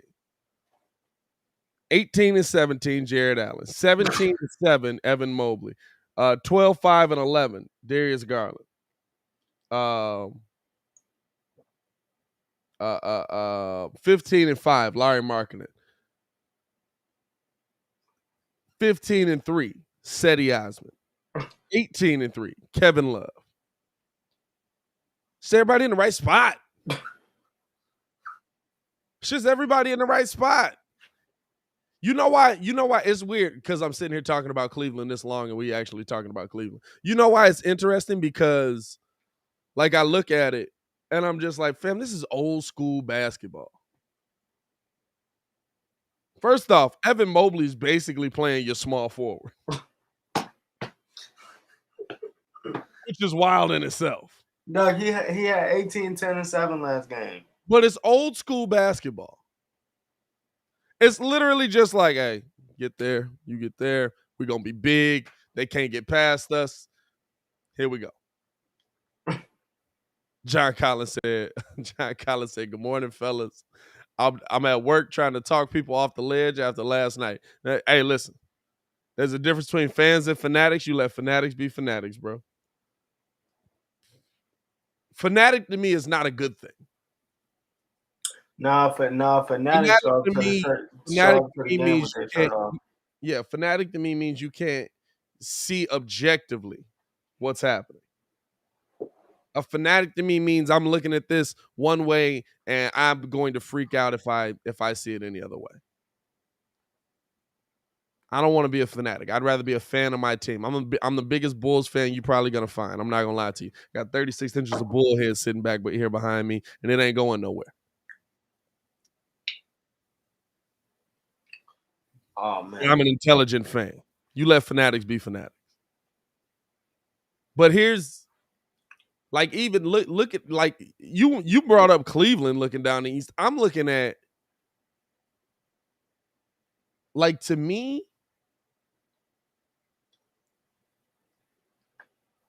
how does who's your tough out? Milwaukee? They still the NBA champions. And as much as we talk about, Chris Middleton when he doesn't show up, when he does show up, they're kind of an unbeatable team. When you got Middleton, Giannis, and Drew all playing well, and by the way, Drew Holiday has been having himself a season. That's a team that's a problem. Yo, you know KD got smoke for them though. Like he might, but guess what? Now they got championship experience. That ain't the same Nets team. That ain't the same Milwaukee team you faced last year. Drew Holiday ain't gonna play Kyrie Irving the same way he might have played him last year. Does that mean that he's gonna stop Kyrie? No, but does it mean that he might be able to focus in on him a little better because he's been there, because he's gone up against Chris Paul and handled himself pretty well? Hey, but this is the thing I'll say though, because I was watching DeMar on the Knuckleheads podcast. Yeah. Cause I all the players I don't like on the team, you know I don't like Chris Middleton, but he said, yo, me and Drew went to school together. Drew, I don't know what y'all keep seeing and saying or what y'all talking about. Drew been doing this. Oh yeah, Drew been Drew. He literally said Drew just shows up, does what he got to do, clamp, and then goes home. That's it. Like he been doing this. He been doing it. It's not like this is new. Y'all just starting to put. I don't know how y'all just starting to put respect on this man. And he been doing this because he was always on teams that it didn't matter. And he was on Indiana. It didn't matter. He was on Philly for a little while. It didn't matter. He wasn't on a Philly team that mattered. That Philly team was, man, nice though. Mad underrated. It was nice. It was nice. Did it matter? Nah, not really, because we knew that wasn't going nowhere. Hey, listen, right? You know what I'm saying? Well, we to the point where we were actually worried about Philly. It was, didn't Derrick Rose put him in a spin cycle a little bit? Yeah, I'm saying. But I mean, listen, Drew been. It's like you said, he's been that guy. Here's his numbers. Now he's out right now with an ankle injury. He's missed the last couple of games, but here's his numbers since just on the year. 15-8-12, 29-5-5, 21-4-6, 25-5-7, 18-4-10, 17-5-3, 24-7-7, 24-4-10, 45-5, 26-4-14. I don't need to keep going. It's the same all the way down. He gets busy. And so he's one of the guys that I look at and I say, hey, listen, this team is a problem. This team is like, yes, it is Chris Middleton. Yes, it is a beatable commodity. Yes, there is that part of it where I'm looking at it and saying, if Chris Middleton doesn't show up, the Bulls can do enough to beat that team. But when all three of them are playing, that team's a problem. That team is it's crazy because we say this about the Nets, they don't have a big enough sample size, and you know James is like maybe they're there sometimes, not really most of the time, and you would probably say like James is a wink, and then you come back on the other side of it, you look at the Bucks big three, and then it's like Middleton, Giannis, and Drew are there all the time. Yeah. But Middleton is a wink league. So it's just like that's kind of a toss up. Like it's I don't know. I think that will be a tough out though because they got the experience. Listen, you got Giannis. You're always gonna be a tough out. But to me, that's the team that I mean, listen, they still the champions. You still got to take the heavy as the head that wears the crown. They're still the champions. They're still that team that you gotta, you gotta look to and try and figure out. They're still that team that you got to figure out if you're gonna be able to beat them. And they haven't done that. Nobody's done it. They're the champions.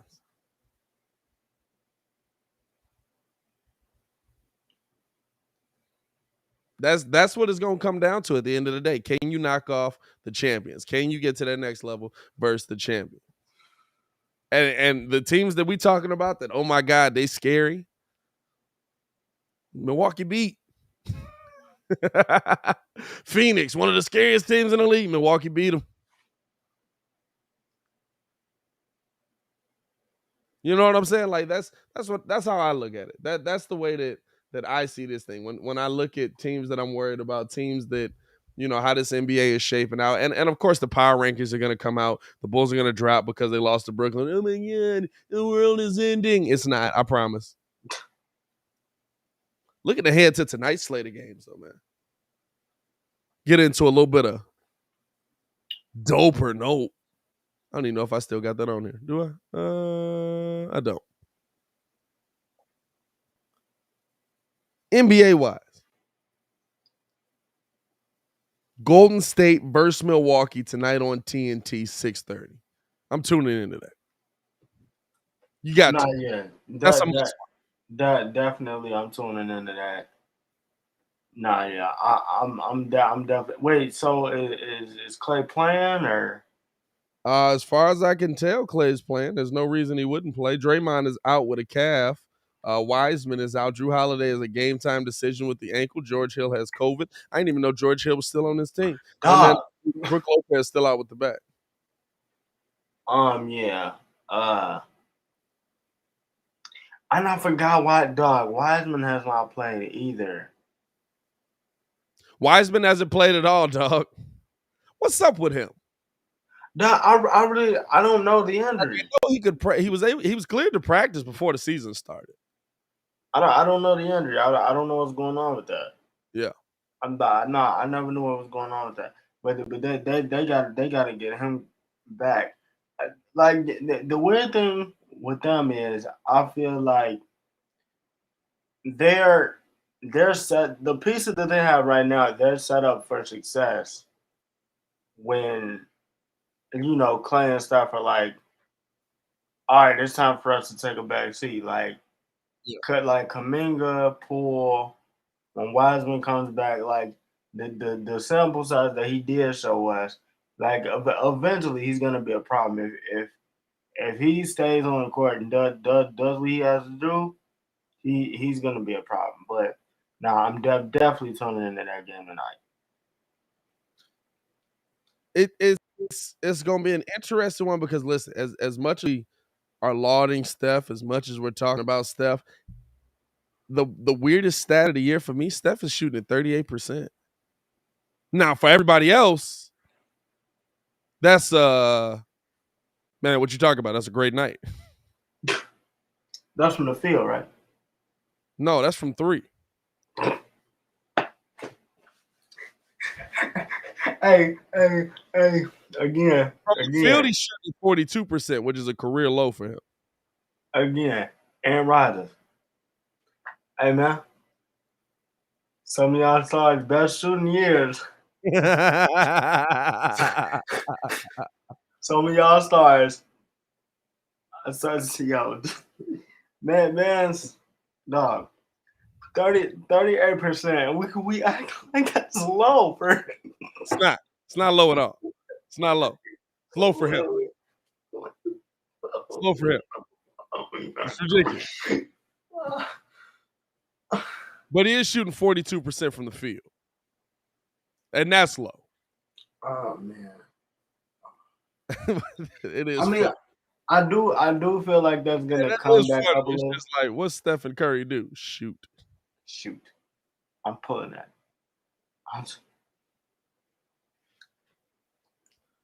Um, I feel like that's gonna go back up though. I mean, Clay's been out for some time. Steph's had the shoulder to low, so I do kind of feel like that's gonna go up after the All-Star break. yeah, Um, fam. That's why. This is a career, bro. 43%, 44%, 45%, 45%, 42%, 44%, 45%, 41% down here, 42%, 43%, 42%, 38%. Down here, bro. Oh, man. Oh, dog, that's funny. Down here, bro. Down here. Stephen Curry is that good. Hey, let's get it. Let's transition. Let's switch gears here a little bit, right? We talked the NBA for a good chunk of the morning, and we I'm appreciate sick of it, this. man. I know I hate everybody. it here. You said I what? hate it here. I hate it here, dog. Sick of this, man. you just start knocking stuff off the table. Hey, man. Steph's here. I'm sick of this, man. You okay, bud? Shout out to Gambit for the super chat, bro. He said, y'all go super hard. That's what's up. Absolutely, dog. Bro, man. Absolutely, dog. Every day, man. Clayton said, you off tonight then, Pat? Bro, I'm not doing Nathan, but watching basketball, chilling with my daughter, and sleeping. I'm tired. We got 4 games in 5 nights. We get tonight off. We back tomorrow. We back Saturday. We get Sunday off, but it's football, so I'm watching football. And then we back. Hey, no Bears though. No Bears. No Bears. No. Fam.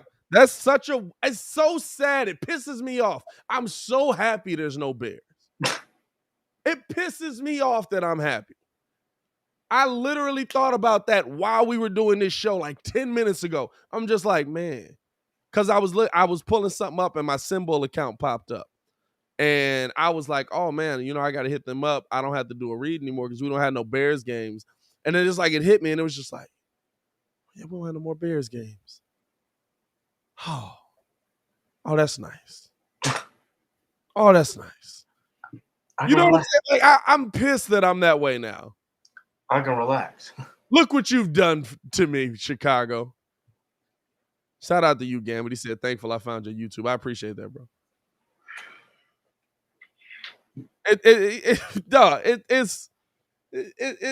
I'm sad, bro. And that's what I wanted to transition into a little NFL talk, man.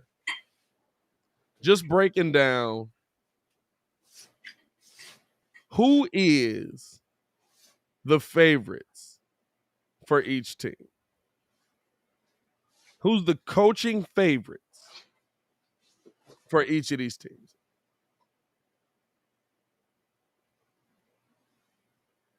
And to me, I mean, we've got the people we want, but I'm talking about the actual favorites. And they've got the list on Yahoo. Brian Flores, like the betting favorite right now, is the favorite for the Chicago Bears job. He's plus 160 for the Bears. He was surprisingly fired by the Dolphins. He's got a positive reputation across the league, though.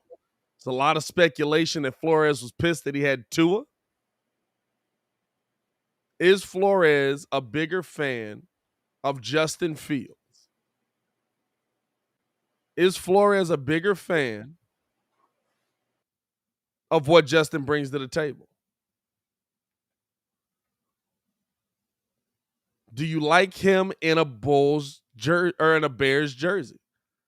And the only question I'll ask, right? The only question I'll ask, and here's some of the other names. Yeah, Leslie Frazier plus 500, Brian Daboll plus 600, Jim Harbaugh plus 700, Doug Peterson plus 800 right now. Here's the question I'll ask on Brian.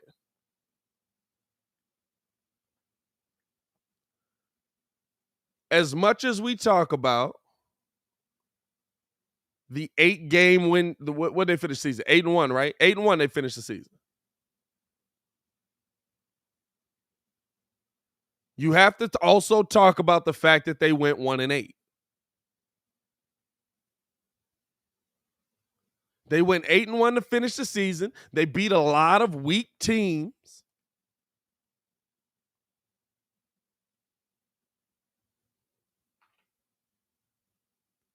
Flores has a good reputation. I don't take that away from him.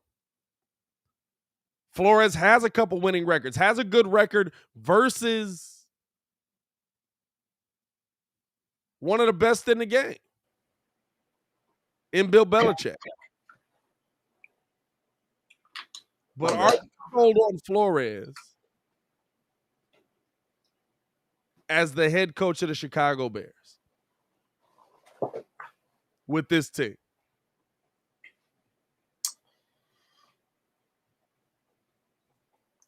How you feeling about it? I'm not gonna lie to you. Can we stop saying that these people are nice people?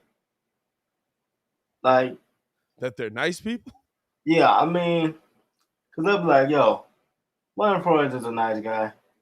That's nice." Like, I need you to win games. Here's the thing, though. Mitch was nice. Listen, he won games. What were they, 10-6 last year? Before he went 8-1, who was you losing to? That's my thing. Who was you losing to? That's good. That's what we're not talking about. Let's look at it. Right? Let's look at it. Because you end up, shout out to John Collins for pulling up with the super chat, bro. Appreciate that love. Yo, appreciate you, man. You end up, let me do this here. Let's pull up Miami's schedule for the season. Because it is a good point. And that's the point that I bring up. You lost a lot of games. You finished the season 9-8. That's great. It really is. It's a great finish to the season. Especially when you started 1-8. Or no, he would have started how many games? 1-7. Yeah, no, 1-7. Because you finished 1-8. Here's their schedule. Here we go.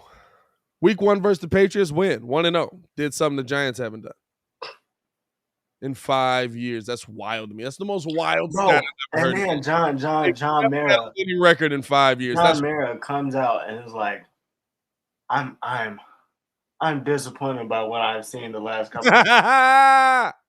Now you disappointed? Dog, do you know that we paying Joe Judge $15 million? $15 million, bro. Hey, fam. You want to talk about just giving somebody a job just to see what is good with them, man. I'm gonna leave it. They literally hit that mug with hey, man, whatever you do, man, who you coaching, special teams, man, you just like Jim Harbaugh. Buddy probably wasn't even thinking about being a head coach. He probably was like, really? You think I'm Jim? Yeah, I am Jim. I'm Jim Judge. What? Mm-hmm. So you beat the Patriots. Then you got your butt kicked 35-0 to the Bills. Competitive game versus the Raiders, 31-28. Lost that one. I believe lost that on a game-winning field goal.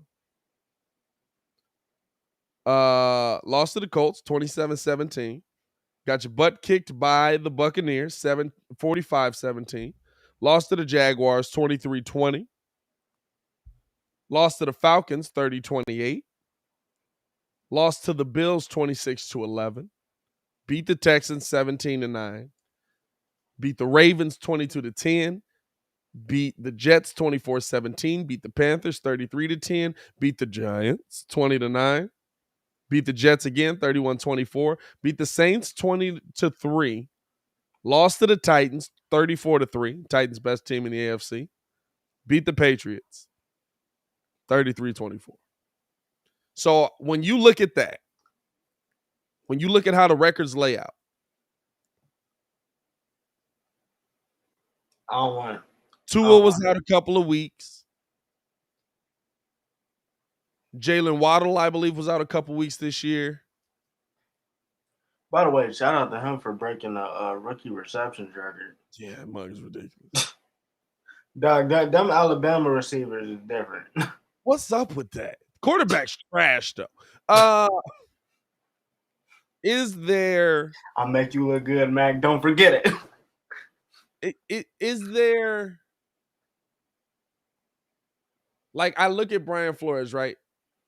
Are we impressed that he goes on the run because of the talent that he has? Because let's be real, he didn't believe in Tua for a reason.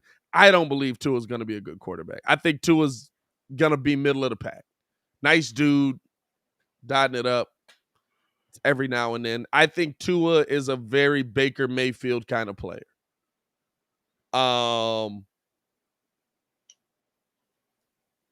Dog, but that's not bad. They can get you to a Super Bowl. Yeah, if you put a great team around, it's middle of the pack. That's what I said. I put Baker in the middle. Baker's like in the 15 to 20 range for quarterbacks. Hey, at least he making his bank though. He getting his bread. Them Progressive commercials is on every Sunday. I'm so sick of seeing them dang commercials, dog. I'm like, listen, I get it on like football, but I'm seeing these commercials watching like Dr. Pole. Come on, dog. Yeah. But no, like, do you look at that and say that there was a talent deficiency and he competed in a lot of those games? Listen, competed in games he shouldn't have been. Some games he got his head kicked in, absolutely. But if we look at the talent on the Dolphins and the talent on the Raiders, are we saying that's equal? You know what I'm saying? The way I looked at it, lost to the Falcons, 30-28. Dog, it's tough to me because of the simple fact Tua's not bad, but he hasn't improved. Tua's just a guy to me. Like they got him and Jacoby Brissett. That's yeah. Like, he a little better than Jacoby, I think. But Jacoby. Here's the thing, right? Here's the thing. Of the dudes that we always see play quarterback every year, and it's kind of like, man, if he was in the right situation, he could be successful. Tua's like that. Tua reminds me of, I don't think he's better than, but he reminds me of a Tyrod Taylor. Like, I think if you put Tyrod Taylor in a situation where he's got a good offensive line, he's got some weapons, he's got a good defense, Tyrod Taylor can take you to the playoffs. Yeah. He got screwed over. He did it with the Bills. He got screwed over that year too. Oh, they did. They gave that man the worst deal in the world, dog. Yeah, we're gonna get you to the playoffs, and we're not. And then we're gonna just get rid of you. We're not gonna resign you. Nathan Peterman's. Peterman's a dude. He hit that man with a raw deal out there. That was wild. But Teddy's not Teddy. Tyrod's one of them dudes that I look at like that. I see Tua kind of in that same way, but not as good.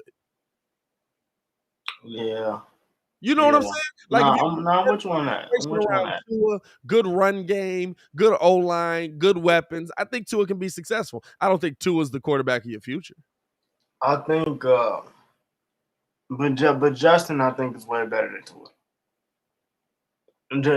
Justin, but this is my point. Flores right now is the favorite for the Bears job. Are you looking at the talent here, the quarterback talent, receiver talent, as better than what's down in Miami? Listen, I'm gonna say this. So to me, I think the only way, because honestly, I'm not gonna lie to you, I think Brian gets the job. I think Brian. I have a Rick Smith, Brian Flores combination here. Yeah. I think Brian gets the job. The only way he doesn't get the job is if the Bears screw up. Is if one, the Bears screw it up, and Deshaun Watson. Hey, I will say this: I've been trashing Ernie Accorsi this entire time, and I was listening to the radio the other day, and they brought it up. They said Ernie Accorsi brought you Chris Ballard. Y'all screwed it up. And when I heard that, I was like, we gonna screw up Bill Polian too. He's like, as much as y'all listen, he might have brought you Ryan Pace, but he also brought you Chris Ballard.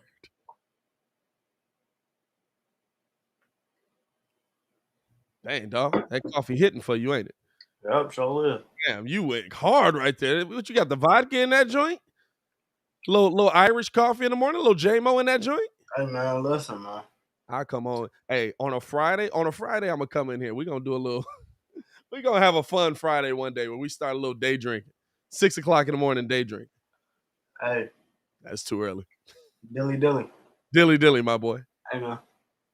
And we gotta find some way to have fun. We ain't It's happy hour somewhere, bro. Hey, we got fans listening where it's happy hour at. What you mean? We got fans all over the world. No, I ask y'all, like, is the talent in Chicago better than the talent that was down in Miami? Is Jalen Waddle and Darnell Mooney on the same level, or is Jalen Waddle better? Is Justin Fields better than Tua Tagovailoa? Is the Bears defense? I mean, to me, he's literally leaving one team for the same team. Nah. You think what we got better here? Who's down in Miami defensively? Kyle Van Noy. Kyle Van Noy went to the Pats. So he's out of there now. Yeah, so basically Miami had that was it last year. Yeah, Miami had dog. It was like Kyle Van Noy was down there. Bill was like, yo, Kyle. Yeah, what's up, coach? You're having a good season. Thanks. Hey, come play for me. All right. That was easy. No, you know what I'm saying? Like, are we really? Are the Bears really better than Miami? And with that caveat, Miami was 10-6 last year. I will say, well, 2 years ago now, but I mean, well, better tight end. Better tight end, I give you that. Bears got the better running game. Better running game. Who's the running back down there? Philip Lindsay. Oh yeah, no. For the Dolphins, dog. I'll play with these mugs on Madden all day. Yeah. I can run the team there. So better offense. You think a better set of offensive weapons? Yeah, they got the better set of offensive weapons. Like Jalen Waddle has the speed, but he also has a route running ability that, like, Darnell Mooney, like, as good as Darnell Mooney is, like, he's not Jalen Waddle. Like, Alabama is crisp when they come out of college with that. So it's like he's just there already. So, yeah, better set of offensive weapons. Dolphins, at the time, two shutdown corners. Yeah. I mean, they got Byron Jones, Xavier Howard. Which technically, I would see what Xavier Howard, they got some nice guys out there. Yeah. Bears got better safety play. Better D-line. Better D-line. Yeah. Hey, man. So, before we continue, man, because I just seen him pop in the chat. I want to give a shout out to my boy. He sent me this message yesterday he commented on the video. This is the kind of family we built up here, right? I want everybody in the chat clap it up for him as well. Shout out Billy Tate. Said, bro, I bet on myself today. I said I started my new job at Mellow Mushroom at $13 an hour, but I got a call back from a place I applied to called Cooper's Hawk. I was already hired and ready to start today, but chose to set an appointment anyway. I got the job at Cooper's Hawk starting at $17 an hour with a $1,000 sign-on bonus. God is good. Then I hear them say that they're based in Chicago. Bro, what? I know the pay wage is probably higher in the big cities, but here in Jacksonville, Florida, but man, $17 an hour will change my life drastically. Bro, I'm almost in tears that someone recognized my talent. Shout out to you, Billy. Clap it up. Clap it up for Billy. Shout out to him, man. Big love. Big love. Congratulations, my boy. Congratulations. That's what's up. That's what's up. When Muggs send me stuff like that, I ain't gonna lie to you. I'll be watching. I'll be like, man, Muggs really be like telling me what's going on. That's dope. I like being this dude. I really like being this dude. Hey, man. Welcome to the Billy. Billy been a part of the Breeze family, man. I'm glad he is a part of the Breeze family. Shout out to him, man. Get that bread, bro. Get that bread. Get that money. That shmoney. 17 an hour down in Jacksonville. I'm pulling up.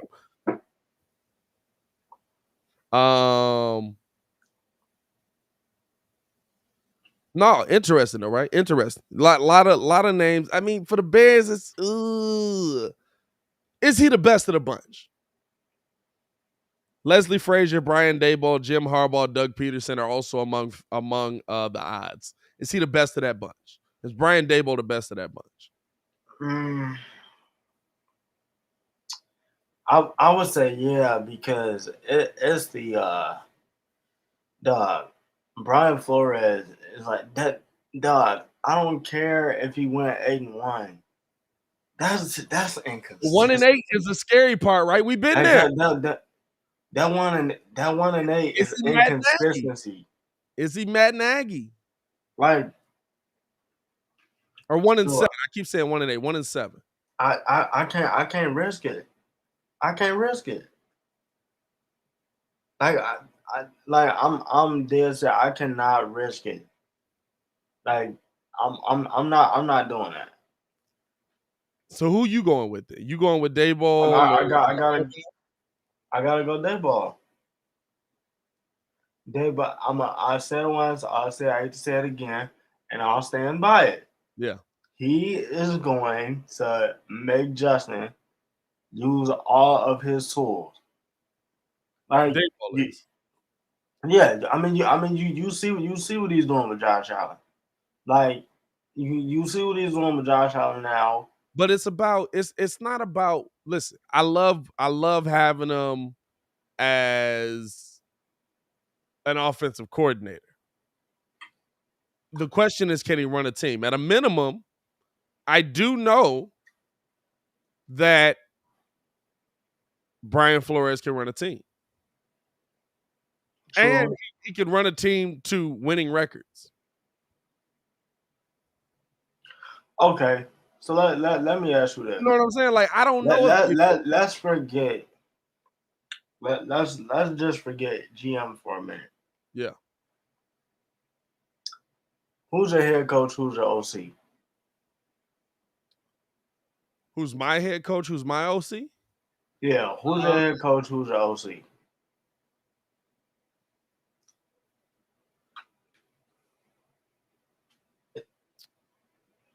I mean, based off of the list here, the best two options for head coach on this list right now are Harbaugh and Flores.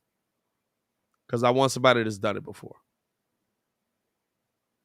I want somebody that's been there, that's called these plays, that's done it before. OC,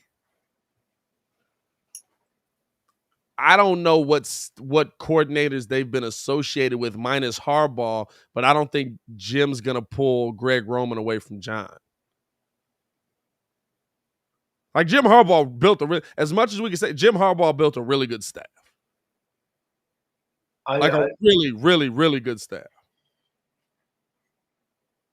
Nah, he not gonna take him away from his brother. But I know Jim can build a staff. You know what I'm saying? Jim's staff was Greg Roman and Vic Fangio. Like those are two guys that absolutely got the job done. Those are two guys that if I'm looking at who's gonna be, because that's what it's about, right? It's not about, like, we're not asking Brian to come here and be a head coach, or we're not asking Brian to come here and be an offensive coordinator. I'm asking Brian to come here and be a head coach. Right. Right. I need to know that you can pick a DC. I need to know that you can pick an OC. I need to know that you can, you know what I'm saying? Mm-hmm. Hey, Don Burr, I need you to understand something. Nobody wants to hire Jason Garrett. If they go down and hire Jason Garrett, I'm going to go down to House Hall myself. Bro. Now, here's the thing, right? Here's a question for you. Do you bring in Doug Peterson's on here as a candidate for the Bears as well? Do you bring in Doug Peterson as an OC? Now, see, that I'm not mad at because getting him in on the interview anyway. Carson Wentz had his best season with Doug. No, that wasn't Doug. That was the 50 touchdown season. The right MVP year. The MVP year. They give credit to who's the OC down with the Colts? Because that's who they don't say Doug. They say him. It's his name is escaping me right now. It's either the OC or the head coach that they got. No, Frank Wright. Yeah, Frank Wright. Oh, Frank Wright. You talking about? They get at the Frank Wright now. So it's not that much Doug Peterson. Like I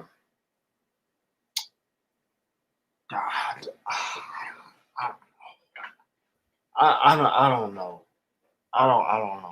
Would you rather have Peterson as a head coach? I mean, I think I would. The names I'm giving you are the same names for a lot of these teams, right? Right. So we're talking about. Let me run through the names real quick, because we spent a lot of time on the Bears as well. Y'all know that's my team. So Nathaniel Hackett, Packers OC, is up. Is the favorite right now. Hey, you got Aaron Rodgers, so I don't know how much. Yeah, absolutely. But I'm sorry, I said he was the favorite. Dan Quinn is the favorite to replace Vic in Denver, with Nathaniel Hackett and Eric Bieniemy behind him. Nathaniel Hackett is a plus 425. Eric Bieniemy is plus 1,000. With the Vikings, Brian Daboll still in the running for a favorite. The betting odds favorite right now is Eric Bieniemy out in Minnesota. Then Brian Daboll, Brian Flores coming in at third, plus 800. Andre Patterson, Vikings assistant head coach and co-defensive coordinator, plus 800. Doug Peterson again in the running there. Kellen Moore in the running, coming in last there. And then Daboll is actually the favorite to replace what's his name in Miami? To replace Flores in Miami. Jacksonville favorite right now, Bill O'Brien. I'm not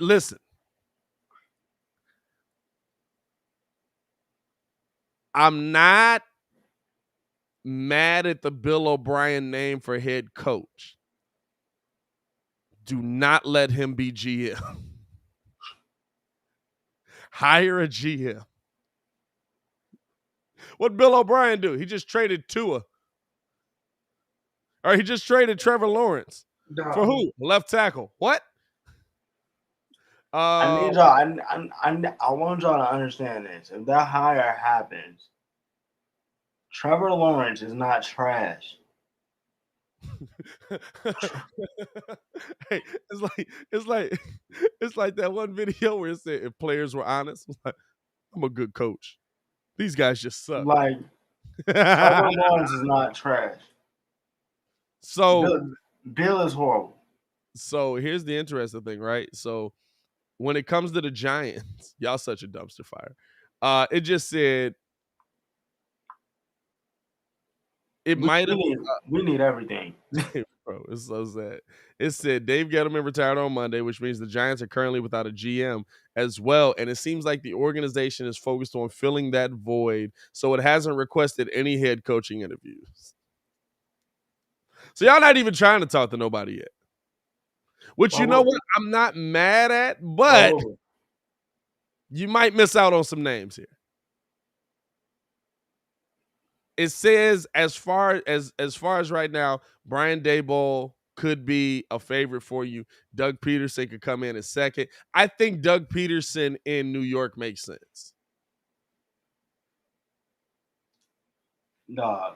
I think Doug Peterson in New York makes sense. Doug can build a staff. Doug can put it together. Doug has turned the team around. Doug, at least I know, can identify. He makes a good staff. What people don't give Doug Peterson credit for was Doug wrong. No, I feel like some of that is on Carson Wentz. So you can't be. He was under the RG3 act for a little minute though. Like you changing plays at the line like that, and you know they're not working. Was Doug wrong? No. Like Doug wanted to play. The reason Doug got fired is because Doug wanted to play Jalen, which, by the way, might be getting replaced out in Philly, so he could be available to come play in New York. So, hey. I just now If you you do got that, y'all offensive line sucks. Oh yeah, no, he's gonna be running for his life. But he can run. But was Doug wrong? Shout out to Robert Diaz. Says Bears need to avoid Andy cast-offs as well as avoid Bill Belichick former assistants. Listen, Brian Daboll is like the best of the Bill Belichick assistants. I think he's second on the list all time already. It's not like he's bad. We just haven't seen him. It's just question marks. We ain't seen him run a team. Here's the thing, right? Let me look at 2 seasons ago. How did 2 seasons ago go? Because is it more impressive that he got 2 of the 10 and 6? Who are you talking about? I'm not talking about. I said Brian Daboll. I'm sorry. Brian Flores. I'm sorry. Is it more impressive that he got 2 into a 10 and 6 season?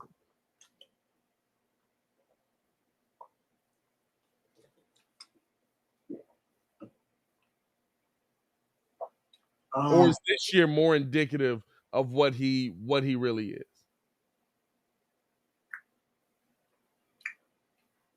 I think you know what? I'm not gonna lie. Ain't it? Dude, I really don't know because you have to bring the Deshaun Watson thing up. Yeah. And I know we've been talking about that a lot these last couple of days, but I mean they tried to get him before the season even started. So I mean that completely different team with Deshaun. That could have played a factor in it too. It's a complete. That's why they got rid of him.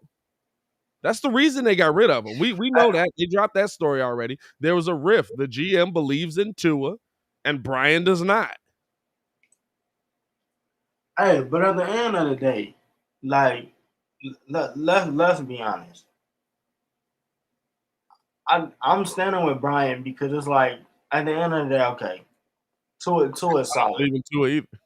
I'm standing with Brian because I don't believe in this dude either. Tua is solid, but we're trying to get to a Super Bowl. Like, and I'm gonna be honest. If I'm y'all, if the Texans ask me for Justin, yeah, I'm doing that.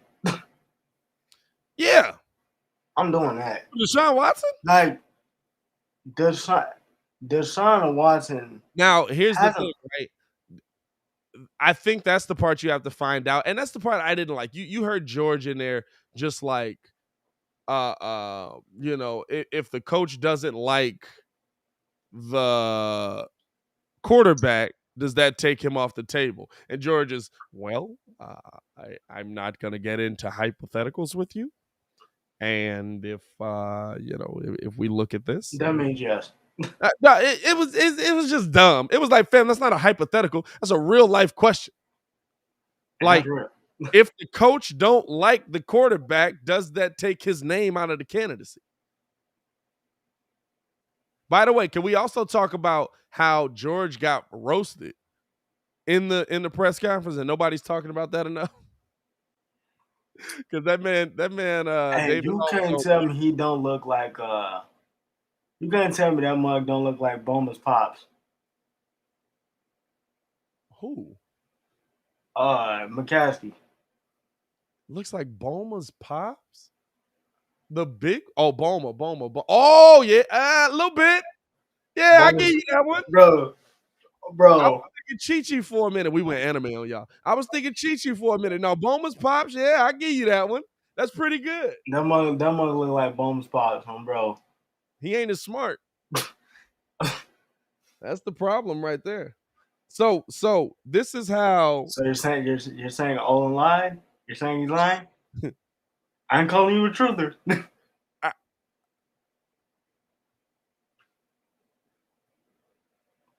Yeah. Like, dog, did you have a stroke? Are you okay, George? So here's how the 2020 season went for Miami. Lost to the Patriots week 1.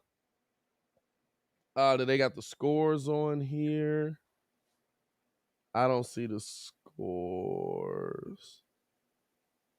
I'm looking at that's weird that they don't have the score on here. It does say box score, but I have to go to a completely different tab for it. Nope, not doing that. And I screwed myself. God dang it, son of a. Here we go. Lost to the Patriots week 1, lost to the Bills week 2. Beat Jacksonville, lost to Seattle. Beat San Francisco, beat the Jets. Beat the Rams, beat the Cardinals, beat the Chargers. Lost to the Broncos, beat the Jets again, beat the Bengals, lost to Kansas City, beat the Patriots, beat the Raiders, beat the Bills. That's 2020. Let me see if I can get the box score on that. You know what? And another thing too, just for the chat. So here's the scores on it too, just to get it out there. 21-11. Go ahead. 21-11, they lost to the Patriots. 31-28, they lost to the Bills. 31-13, they beat the Jaguars. 31-23, they lost to the Seahawks. 43-17, they beat the Niners. 24-0, they beat the Jets. 28-17, they beat the Rams. 34-31, they beat the Cardinals. That's on the road, by the way. 29-21, they beat the Chargers. 20-13, they lost to the Broncos in Denver. 20-3, they beat the Jets. 19-7, they beat the Bengals. 33-27, they beat the Chiefs. 22-12, they beat the Patriots. 26-25, they beat the Raiders. 56-26. Oh, so they lost that last game. They lost to, I thought it said they won. They lost to the Bills. So in every one of them games, when we're talking about Brian Flores as a head coach, where he's going to be, where his candidacy fits, minus that last game, you're in every game. You're competing in every game. You're beating teams that a lot of people would say with your talent you shouldn't be beating.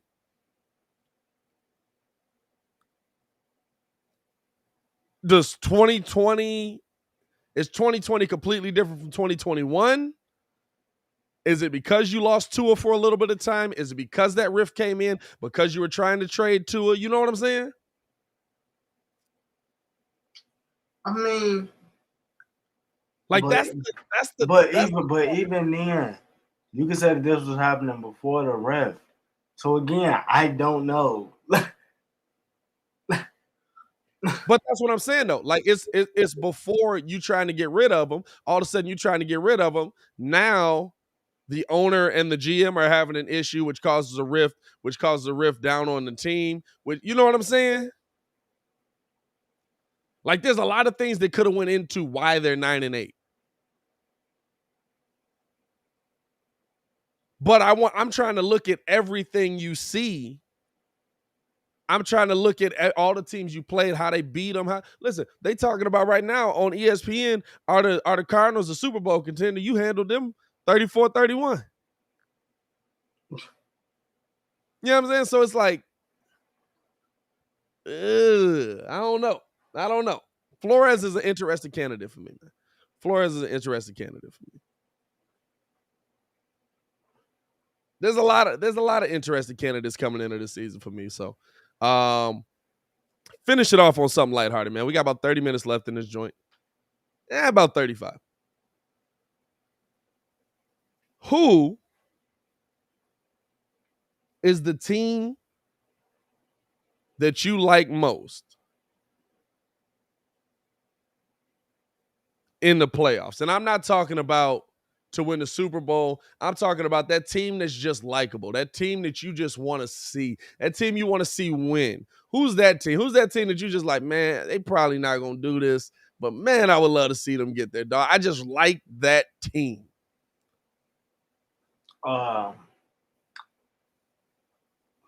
For me, I would honestly say the Bengals. With Joe, yeah, like, cause dude, it's just different. Like him and Jamar just got that swag. It's the cockiness of it, ain't it? Dog, that's exactly what it is. Cause it's just like, yo, like, why do you always have a cigar handy? Like, just walking off the field, just, hey, let me tell you something right now. What? Where'd that come from? Joey Slick, Joe Money, Joey B, whatever you want to call it. Like, I'm not, and it's crazy. 1 year, just one year. They already. I would say where okay. I'm gonna ask you this. Counter question here. Where would you put the Joe Burrow, Jamar Chase duo and in terms of quarterback receiver right now? In the playoffs? Just not even in the playoffs. Just in the NFL? Yeah. NFL right now. Who's got those connections? You got Brady, Gronk. Cooper Kupp, Stafford. Kupp and Stafford. Ooh, Aaron Rodgers, Devontae. Aaron and Devontae. And Kyler D-Hop. Is there a Kyler D-Hop? I want it to be Kyler D-Hop. They don't be throwing D-Hop the ball at all, dog. D-Hop is a deep target dude only now, and it pisses me off. I be like, fam, he is not. Hey, it can't be no worse than Julio and Matt Ryan. No. Hey, listen, Kyler throws it to him at the end zone at a minimum. That man. What? Man, give me a minute. Are you talking about talent wise? Or are you talking about, like, do I like him? Because my favorite combo that I like the most is probably Derrick Carr, Hunter Renfrow, because I'm still trying to figure out how it works. Hunter Renfrow is just nasty, dog. Bro, it cracks me up, dog, because I look at Hunter Renfrow, and every time I just think about my boy that was just like, man, listen, Hunter Renfrow is where it's at. He's also a Raiders fan. They was like, man, I was like, Hunter Renfrow, like, that was a random. He's like, dude, I'm a 5'10" white guy. It's all I have. And I was just dying laughing. It was like Buddy with that PlayStation. It was like, it's all I have. It was like, all right, dog. If you take it away, I have nothing. What more do you want from me? I would just say in terms of connection. I'm gonna go just in the playoffs now, right? Right. Bills is. Oh, and I forgot Josh Allen and Stephon Diggs. Which, I'm not gonna lie to you, they finna get beat. Who they playing? Patriots. Oh, bro. They finna get beat. Wait, who's at home for that? Bills. I mean, they would. It'll be freezing. Well, about to run the ball 30 times. Let's go. Stephon Diggs, like he was kind of like playing it out. He was like, "Oh yeah, I played in this weather before. It's not a big deal." The last time he played in this weather, I believe he had like 3 catches for 15 yards or something like that. Hold on, let me pull this up here.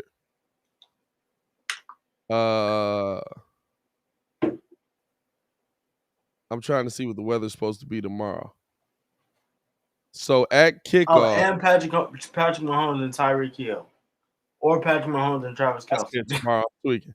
At kickoff, Saturday. So what time they kick off? 7:15. It is gonna be a solid 8 degrees. Oh no. The Bills finna lose. Oh no. The Bills are finna lose. Y'all heard it here first. I don't know if you did hear it here first or not, but you heard it here with me. As far as connection, though, Joe Burrow, Derrick Carr, Renfro, Burrow, Chase, Mac Jones don't have one. Hurts don't have one. Kittle, Garoppolo, I'd put it below that. He don't hit Kittle enough. I'd put it above that. Prescott.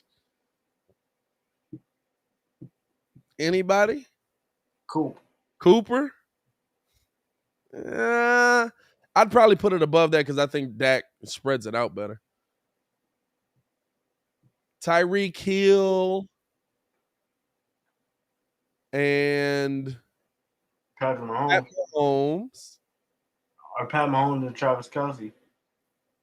I almost want to go Patty and Travis because when I look at that, it's like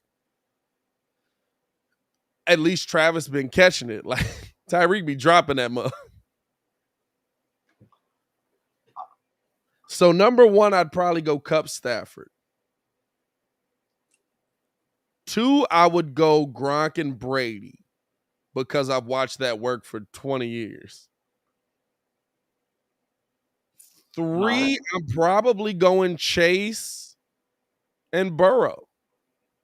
It's a top 5 connection for sure. I'll probably say Chase and Burrow. 4, I'm probably going Tyreek and or not Tyreek. I'm probably going Kelce and Mahomes. And I guess at 5, I'd put Diggs and Josh Allen. Because to me, it's that's a connection that is always a go-to, but is it always there? Let's see, everybody freaking out right now. What did everybody say? I don't believe Jeffrey says I don't believe that Pat Bills and Josh Allen have more playoff experience. Mac Jones first time in the playoffs. No, my man. Hey, listen, telling y'all right now. All you gotta do is not turn the ball over. Telling y'all right now. Bill is gonna run it 40 times. He's gonna let Mac Jones pass it maybe 10, maybe 15. It's gonna be 11 degrees, and y'all know how Josh Allen throw the football. The Patriots play offense like no way Stephon Diggs is catching that ball. The Patriots play offense like I play offense in Madden. Who was I watching the other day that was cheese balling like you? That was Bama. Oh my God, Alabama was cheese balling. Dog. In the second half, they wasn't. But my God, they was cheese balling, bro. I was like, fam, it is 3rd and 15. We running this joint up to the right. What's going on? Nah, but I look at fam. Y'all know how Josh Allen throw that. Benz. No, that's Brian. You said what? Dan with the super chat. Shout out to Tanner with the super chat, man. Said, morning, fellas. Ringo is the Billy Bands is that the Billy Bands poster behind you? I produce him. New mixtape coming next month, by the way. Now that's Brian, bro. Shout out to you for getting the plug in there, though. Humble plug. I rock with it. Okay. But no, like I'm telling y'all, that Patriots game, Josh Allen be throwing bullets. You be 2 feet in front of you. My God, bro, and he looked like he thought that ball hard. Like, fam, 11 degrees or what is it? 9 degrees at kickoff. They not winning that game, bro. It's gonna be an upset. Nah. It's going to be an upset, bro. It's going to be an upset. You heard it here first. The most likable team for me, though, like the team I want to see succeed the most, is still Tampa Bay. Super Bowl Brady was lit. Dog. Super Bowl Brady outside of the Patriots was lit. Now, is it Now he was on big cap when he said I played on a torn MCL all year. Cap. It's impossible. Nah, it's kind of like that. Stop trying to build up your own legacy. You got a good enough legacy. It's impossible. An MCL takes like 3 months to heal. He said he tore it in the offseason. I feel like it would have been healed before we got to the season. I feel like y'all find any possible way to hate on dude. I feel like it's just like, bro, you brought that on yourself, dog. It's like that one. Build up the story for me. I played with a torn MCL. I tore it. What did he say? He said he tore it in the Super Bowl, right? Yeah. Or no, he tore it in the playoff game in Tennessee or versus Tennessee. There's no way you tore this in the playoff game versus Tennessee and you came back and it was still tore. It's either that. Alex Guerrero is just like that, bro. Right? Alex Guerrero kept tearing it. Dog. It's like that. What y'all hit on him so much. It's like that. It's like that one. It was that game. Khalil Mack. It was Khalil Mack first game when he first got to Chicago. Aaron got hurt, and then I think Spicer Adams put out a video after they lost on the press of his post game. He was like, "Yeah, man, I hurt my knee pretty bad." And Spicer's like, "Your knee ain't hurt. Knee ain't hurt." Came back in the fourth quarter, just down there. Knee ain't hurt. Hey fam, listen to this. I'm worried. This is what Bill Belichick just said, or what he said yesterday.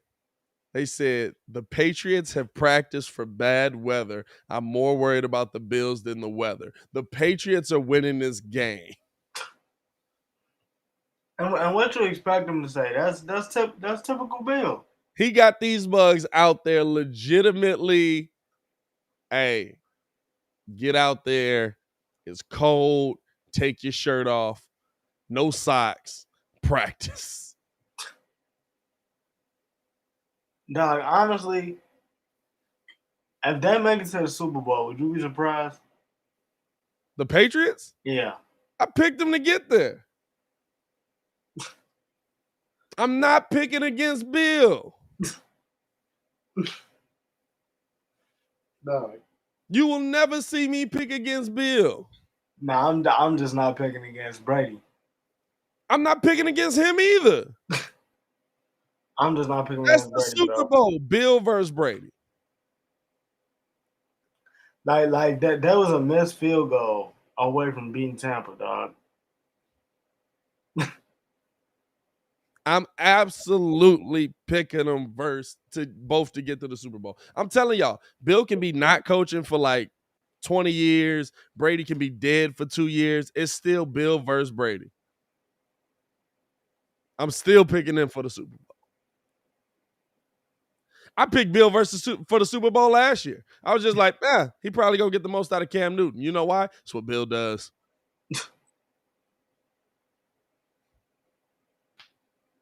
I absolutely think the Patriots are gonna get to the Super Bowl.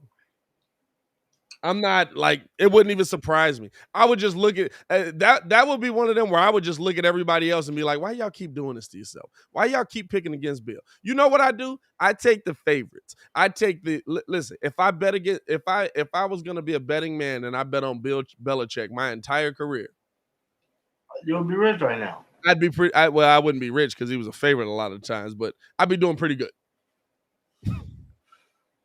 I'd be doing pretty good. Hey, guess what? I bet on Bill this week. So, that's what you're supposed to do. You don't get a cookie for doing what you're supposed to do. You know what I'm saying? Like, I look at it, and to me, it's like in the NFC, on the NFC side, do I trust the Rams to get there? No. Nope. Do I trust the Buccaneers to get there? They got Tom Brady. Of course I do. Do I trust the Eagles to beat the Buccaneers? Do I trust San Francisco to get there? Is Dallas going to get there? Like, I definitely don't trust Dallas. Cardinals going to get there. No. Brady versus Rodgers, NFC title game again. And Brady going to dominate this time. You know why? The crazy thing is, though, the Packers are the only team that I trust. Nah. Like they get beat. If you was asking me, which one would I pick? I trust the Packers, but I'm not betting against Brady. Like the Packers are getting healthier and healthier, but I'm not gonna bet against Brady. I'm just not gonna do it. Like no Chris Godwin, no AB. You know, I'm still gonna step up with what I got. Guess what? Still got Mike Evans. Still got Gronk. Like, still got Mike Evans. Still got Gronk. And they still got one of the best lines in football. Tristan Wirfs is in his second year. Yeah. Ali, like you got 3 All-Pros on that O-line. Who's the most pressure on to win the Super Bowl this year?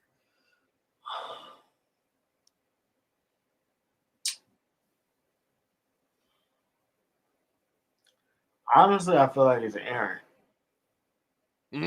Over the Rams? Dang. Yeah. Nah, I forgot about that. Yeah, honestly, yeah, you're right. Aaron's a good name. It's a good name. Packers is a good name. Yeah, but you gave up what 3 first rounds for Matthew, and to get Goff. You gave up 3 first rounds for Matthew Stafford, right? They give away first rounds like they candy anyway. They gave up first rounds for Jalen Ramsey, but like you also gave up first rounds for a much better quarterback. Let's not cap on that. Most definitely. But then after that, you went out, you traded for Von Miller. So you made a lot of moves. You made a lot of moves. Yeah. You made a lot of big, like, we betting the farm moves on this. Went out, got Odell. That's not a big move. Did they trade for him? Odell got released. He got cut, yeah. He got cut. I mean, but those still are like, you got an all-star roster, man. You got an all-star roster. I don't think you don't have a first till 2024. Dog, they just do. That's how they do football. They give them away like candy. And you know what? They keep getting better. When you give away your first for players that work, it don't matter. You know what I'm saying? Like the Bears giving away first out here. It ain't working out though. We're gonna see. We hope. Hey man. That mess. I don't know. I don't know. If they don't get one, that's gonna suck. That's like, is it they don't get one, but they got beat by a better team? Is there a better team than them? Like on paper, is there a better team? On paper, better than the Rams? Is there a better team than them in the NFC? No. I mean, they just got a better. They had the only thing that separates them is a quarterback.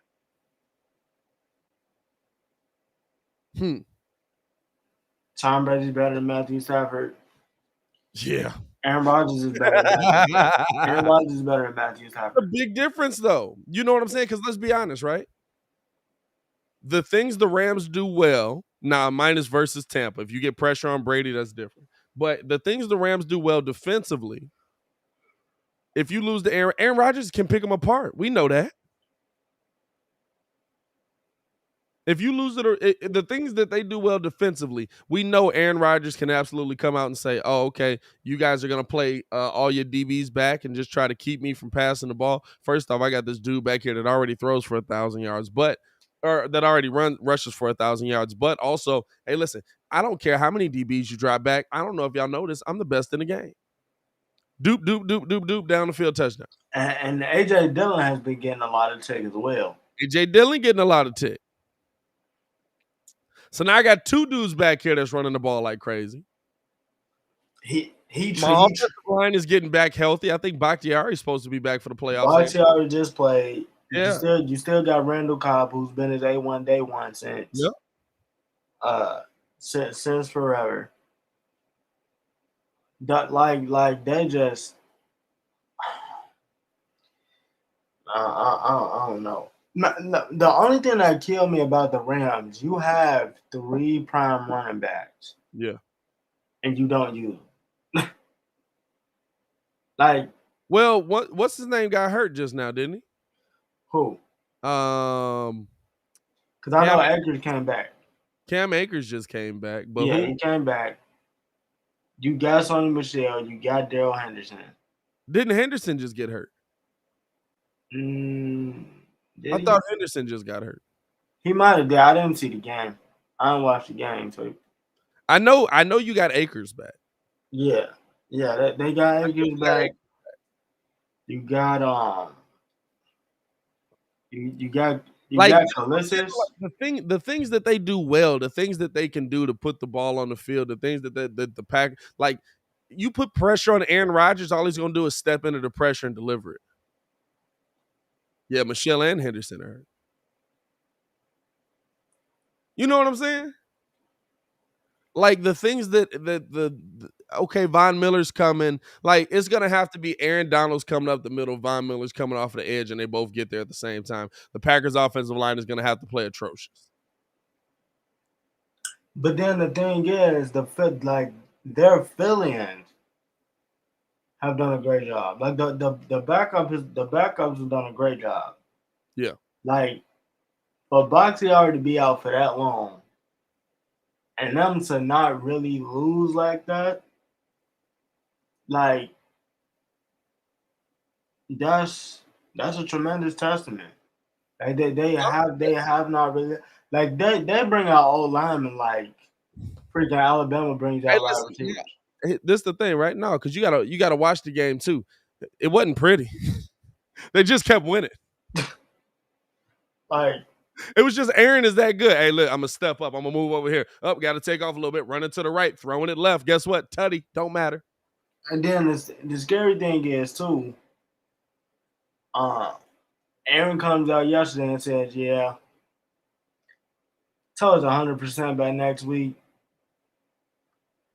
He not hurt by next week? What? Different ball game, bro. Different ball game. You know what I'm saying? That's not hurt now. I wouldn't be surprised if the Rams get beat. On paper, yes, but I wouldn't be surprised if the Rams got beat. I wouldn't be surprised if the Rams got beat by the Buccaneers. I wouldn't.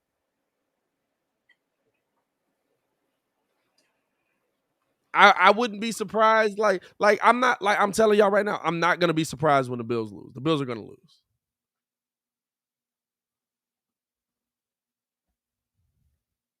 The Bills are gonna lose.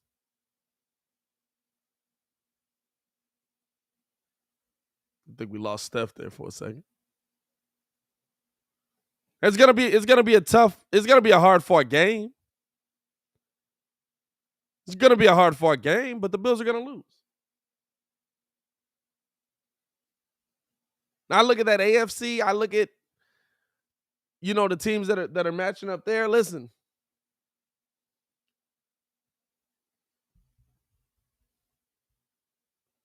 what are we talking about?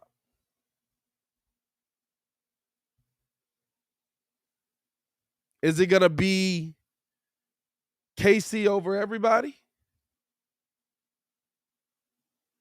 I don't think so. Do we really think the Titans are going to get to the Super Bowl? I don't think so. I think the AFC is a tough fight. We just saw the Bengals beat the Kansas City Chiefs.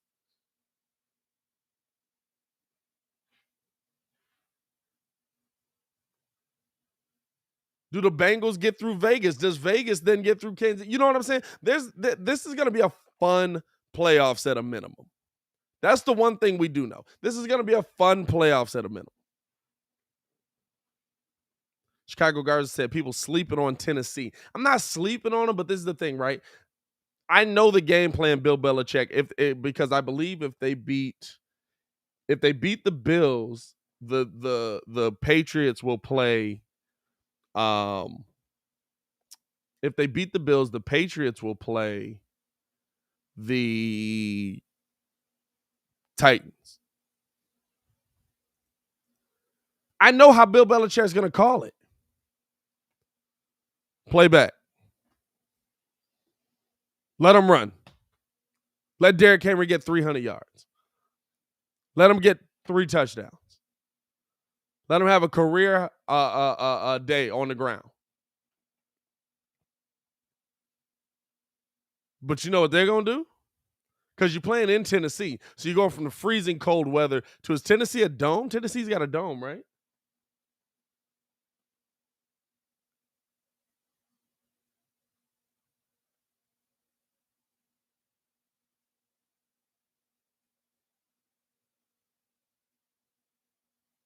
Trying to see.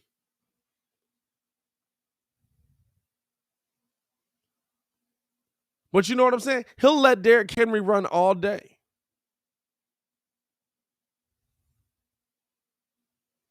He'll let Derrick Henry run all day. Tennessee Stadium outside. Okay. He'll let Derrick Henry run for 400 or 500 yards. 3 touchdowns. Guess what? That's still, well, maybe not 400 or 500 yards. But he'll definitely let him run for 200, 250. 3 touchdowns. It's 21 points. Thing with the Titans is we don't know what Derrick Henry gonna look like coming back. Hey, listen, but we know they're gonna rely on him. We know that they're gonna rely on him. So I'm gonna look at it and I'm gonna say, hey, look, y'all relying on him. Okay, that should go too. All right, I rock with it. If y'all keep going, if he scores 3 touchdowns, Ryan Tannehill will not be a factor. And the thing is, you need 1 passing touchdown to make it effective. 28 points, the Patriots can't win. All Mac has to do is not turn the ball over. That's all he got to do. All he got to do is not turn the ball over, and they're gonna be straight. Well, I think he's still got to put points on the board. He do. But 21 points, I can see the Patriots scoring 24. I don't see the Patriots scoring more than 24 points. So it's going to be on this defense to stop him. And to me, I'm playing back. Let Derrick run as much. He's going to run on you anyway. I can play up on Derrick Henry. Guess what Derrick Henry's going to do? He's going to run. And listen, if they get stops, can't run the ball when you're down like that. Can't run the ball when you're down like that. So to me, I'm just like, hey, look, I know Derrick Henry's going to beat me no matter what. But if I play back, I got my DBs. I play like the Rams play. I'm covering every blade of grass for the pass. Listen, Ryan Tannehill's not a factor. That's a completely different team. It's a completely different team if Tannehill's not a factor.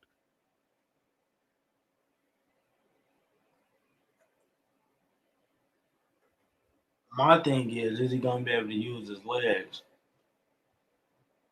to do what he has to do? If he make enough plays, they'll be straight. It's gonna be interesting. Because you know they're gonna play that time of possession game or something. Yeah. It's gonna be interesting to see. It's gonna be interesting to see kind of what's gonna be the move for him, man. And as we come into the end here, shout out to all those listening on the Contender. We got about 6 minutes left here over on the YouTube side, but over on the Contender, man, we appreciate y'all for tuning in and rocking with us, man. You guys stay safe out there. You guys enjoy the rest of your day. We'll holler at y'all as we keep it going here on the YouTube side of things. Peace. We're going till 9 over here on YouTube.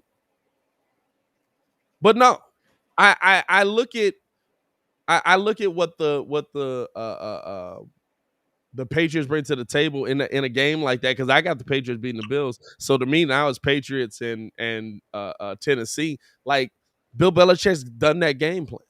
He's got that game plan. Yeah, and you know he's out with something to prove because Vrabel beat him last time. Vrabel not gonna pull off them little tricks.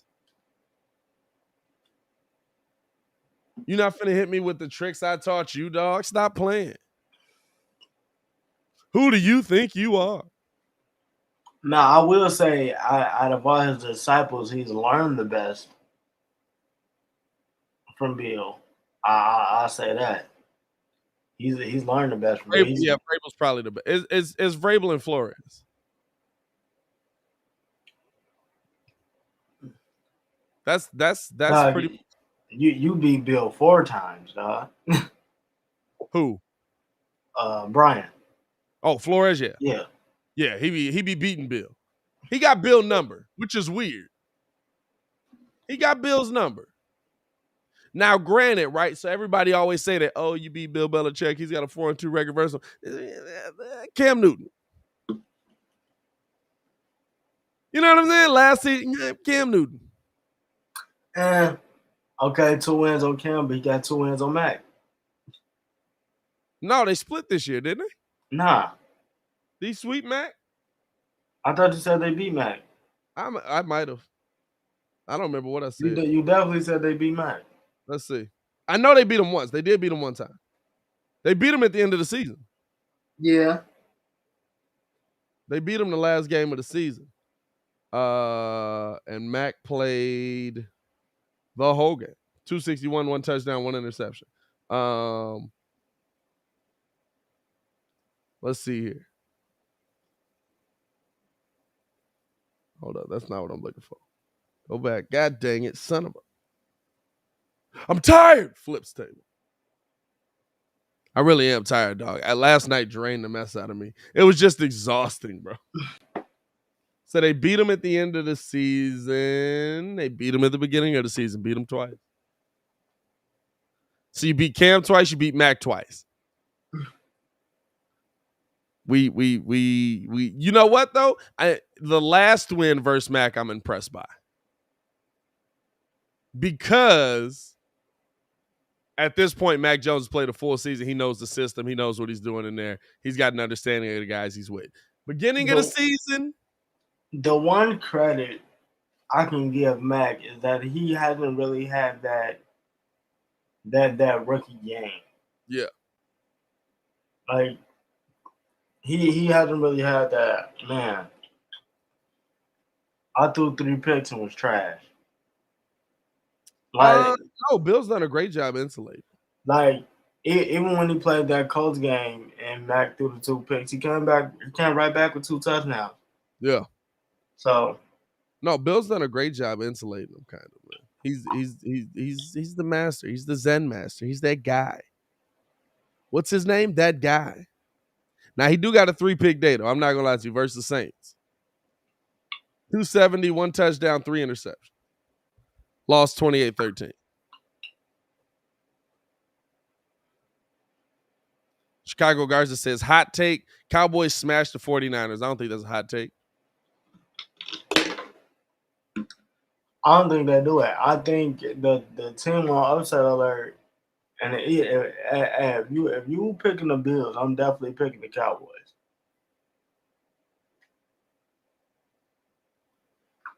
I would pick the Cowboys over the 49ers. Definitely picking the 49ers to upset the Cowboys. No, I would pick the Cowboys over the 49ers. I would. Hey, man, I appreciate y'all for tuning in and rocking with us this morning, man. Another morning, a tired morning for all of us after last night's late game. Let's hope the NBA never does that dumb stuff again. Jesus Christ. But we're trying to get the West Coast viewership for the East Coast. The audience, we're tired. People got to work in the morning. Want to go to sleep. But no, I appreciate y'all for tuning in and rocking with us for another day, man. As always, man, hit that like button, subscribe to the page. We do this Monday through Friday every single morning, man. I appreciate that love. We'll see y'all tomorrow morning. We'll see y'all tomorrow. Fam, I thought Max Kellerman was flicking off the camera. We'll see y'all tomorrow morning, man. Bright and early for another breakdown as we get ready for the playoffs here. Probably give our prediction on where we think mugs are going to go and stuff like that. It's going to be fun, man. As always, it's your boy, Pat the Designer, joined by Ringo J. Yes, sir. Y'all stay safe out there, Chicago. Y'all stay safe out there, world. Peace. Peace.